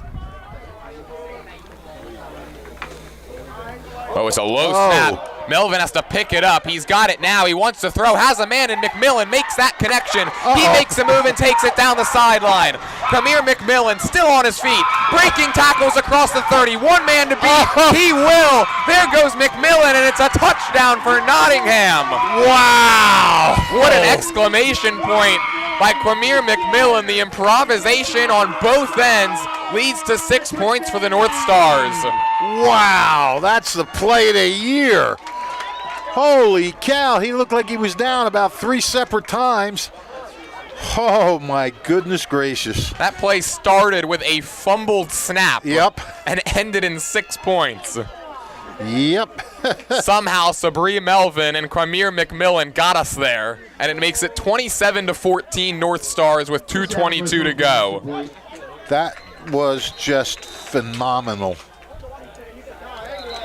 Chris Alvarez is out for the extra point, and before he could send it away, head coach McGuire is going to use his 2nd timeout. And we got to keep talking about that play because that was just unbelievable.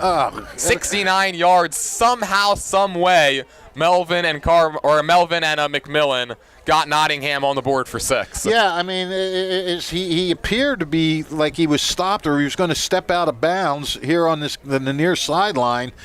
And then he kind of cut back in and then ran straight at defenders, and they just couldn't bring him down. He either avoided them or just kind of broke their tackles. It was unbelievable.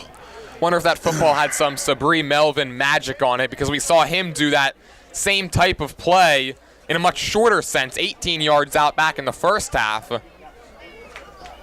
Maybe got some of those juke moves abilities to McMillan for that play, because that was unreal. Yeah, and I mean, they left him wide open. I mean, Sabri Melvin was really, that was panic time when he fumbled that thing, and then he recovered. You got to give him credit, too. He kept his composure, looked around, and then saw McMillan just standing there all by himself. And then, this is one of those skewed statistics where Melvin will get credit for a 69-yard completion, but he threw that ball about 10 yards. The kick is good from Alvarez. I mean, you're right. McMillan looked like he was being controlled by a joystick on that play. Perfect description. And so now the North Stars doubling up the Tigers, 28-14. I mean, if you're Princeton, I mean, you got to feel like you've played overall a pretty good game, but to find yourself down by 14, they might deserve a little better fate than they're going to get here. Yeah. I mean, the defense answered the call numerous times, and finally it just caught up with them. 55 points for Nottingham the last 2 weeks. They had 34 the previous 4 weeks, or really the previous 5, I should say. They've certainly flipped the switch here after the calendar's turned to October.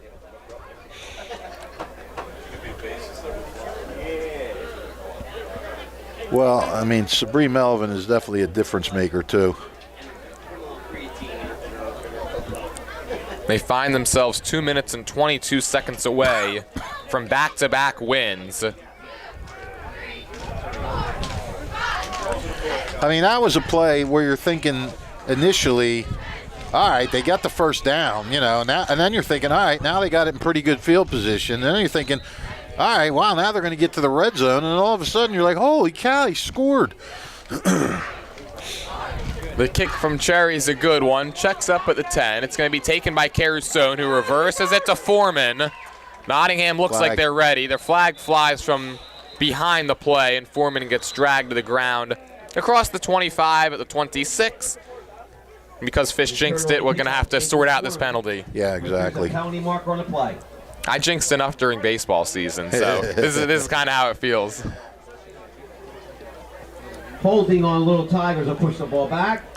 So holding against Princeton, and now they're going to be backed up inside their own 20-yard line. A little bad to worse action now for the Tigers. Yep. Yeah, you gotta think that they're kind of deflated after that last play. I mean, honestly, you can't even blame them. Down by 7, defense needing a stop, and then Melvin and McMillan do that. I mean, I can't wait to go home and watch that play again.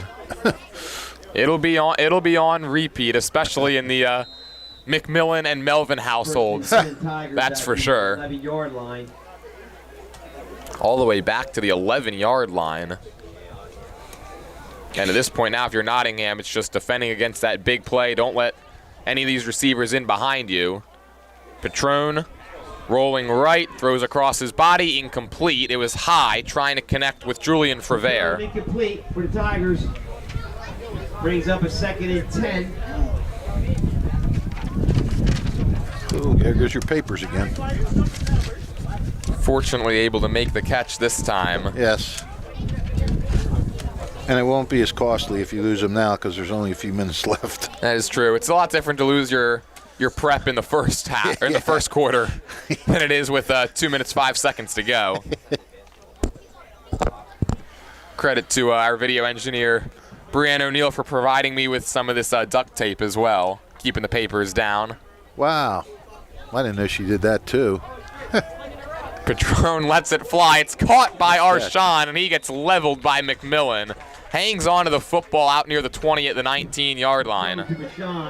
Well, you call her the point guard, right? Point guard's supposed to run the ship, right? That's right. She's our Carmine Carusone. Carmine Carusone, our Sabri Melvin. She does it all. On 3rd and short, here's Patron. He's got time. He sets his shoulders. He ducks underneath the sack. He takes off. He's got the first down. Good elusiveness that time. Jason Brown was the one who couldn't bring him to the ground. And gets out of bounds to stop the clock at 1:29. Where's he at? Okay, I got to the 23. Give him 4 yards on that carry.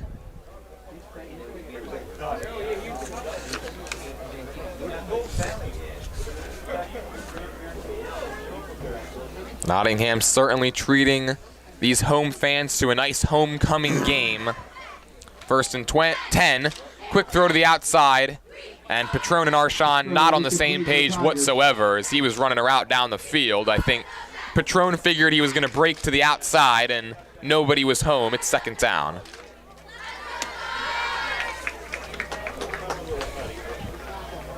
As long as this score holds, I'm looking forward to talking with Sabri Melvin as our Italian People's Bakery player of the game. He's certainly been the star. Well, he's got 5 catches for 119 yards and a touchdown, and he's run for 34 yards and a touchdown. Patron, again, he's got all day, looking for somebody open. It's tipped, intercepted, Riccardi Cherry, ball game. Yeah, that's a bow on the ribbon, or whatever that saying goes. Great way for Nottingham's defense to end this game. It's going to wrap up this win for Nottingham, that's for sure. They'll take over with 1:13 left, just needing a couple of quarterback kneels. They're going to head up to 2-5. Princeton will fall back under 500. They're going to end up dropping to 3-4. The division records will go unchanged in this interdivision clash. First and 10, Northstars at the 24-yard line of the Tigers.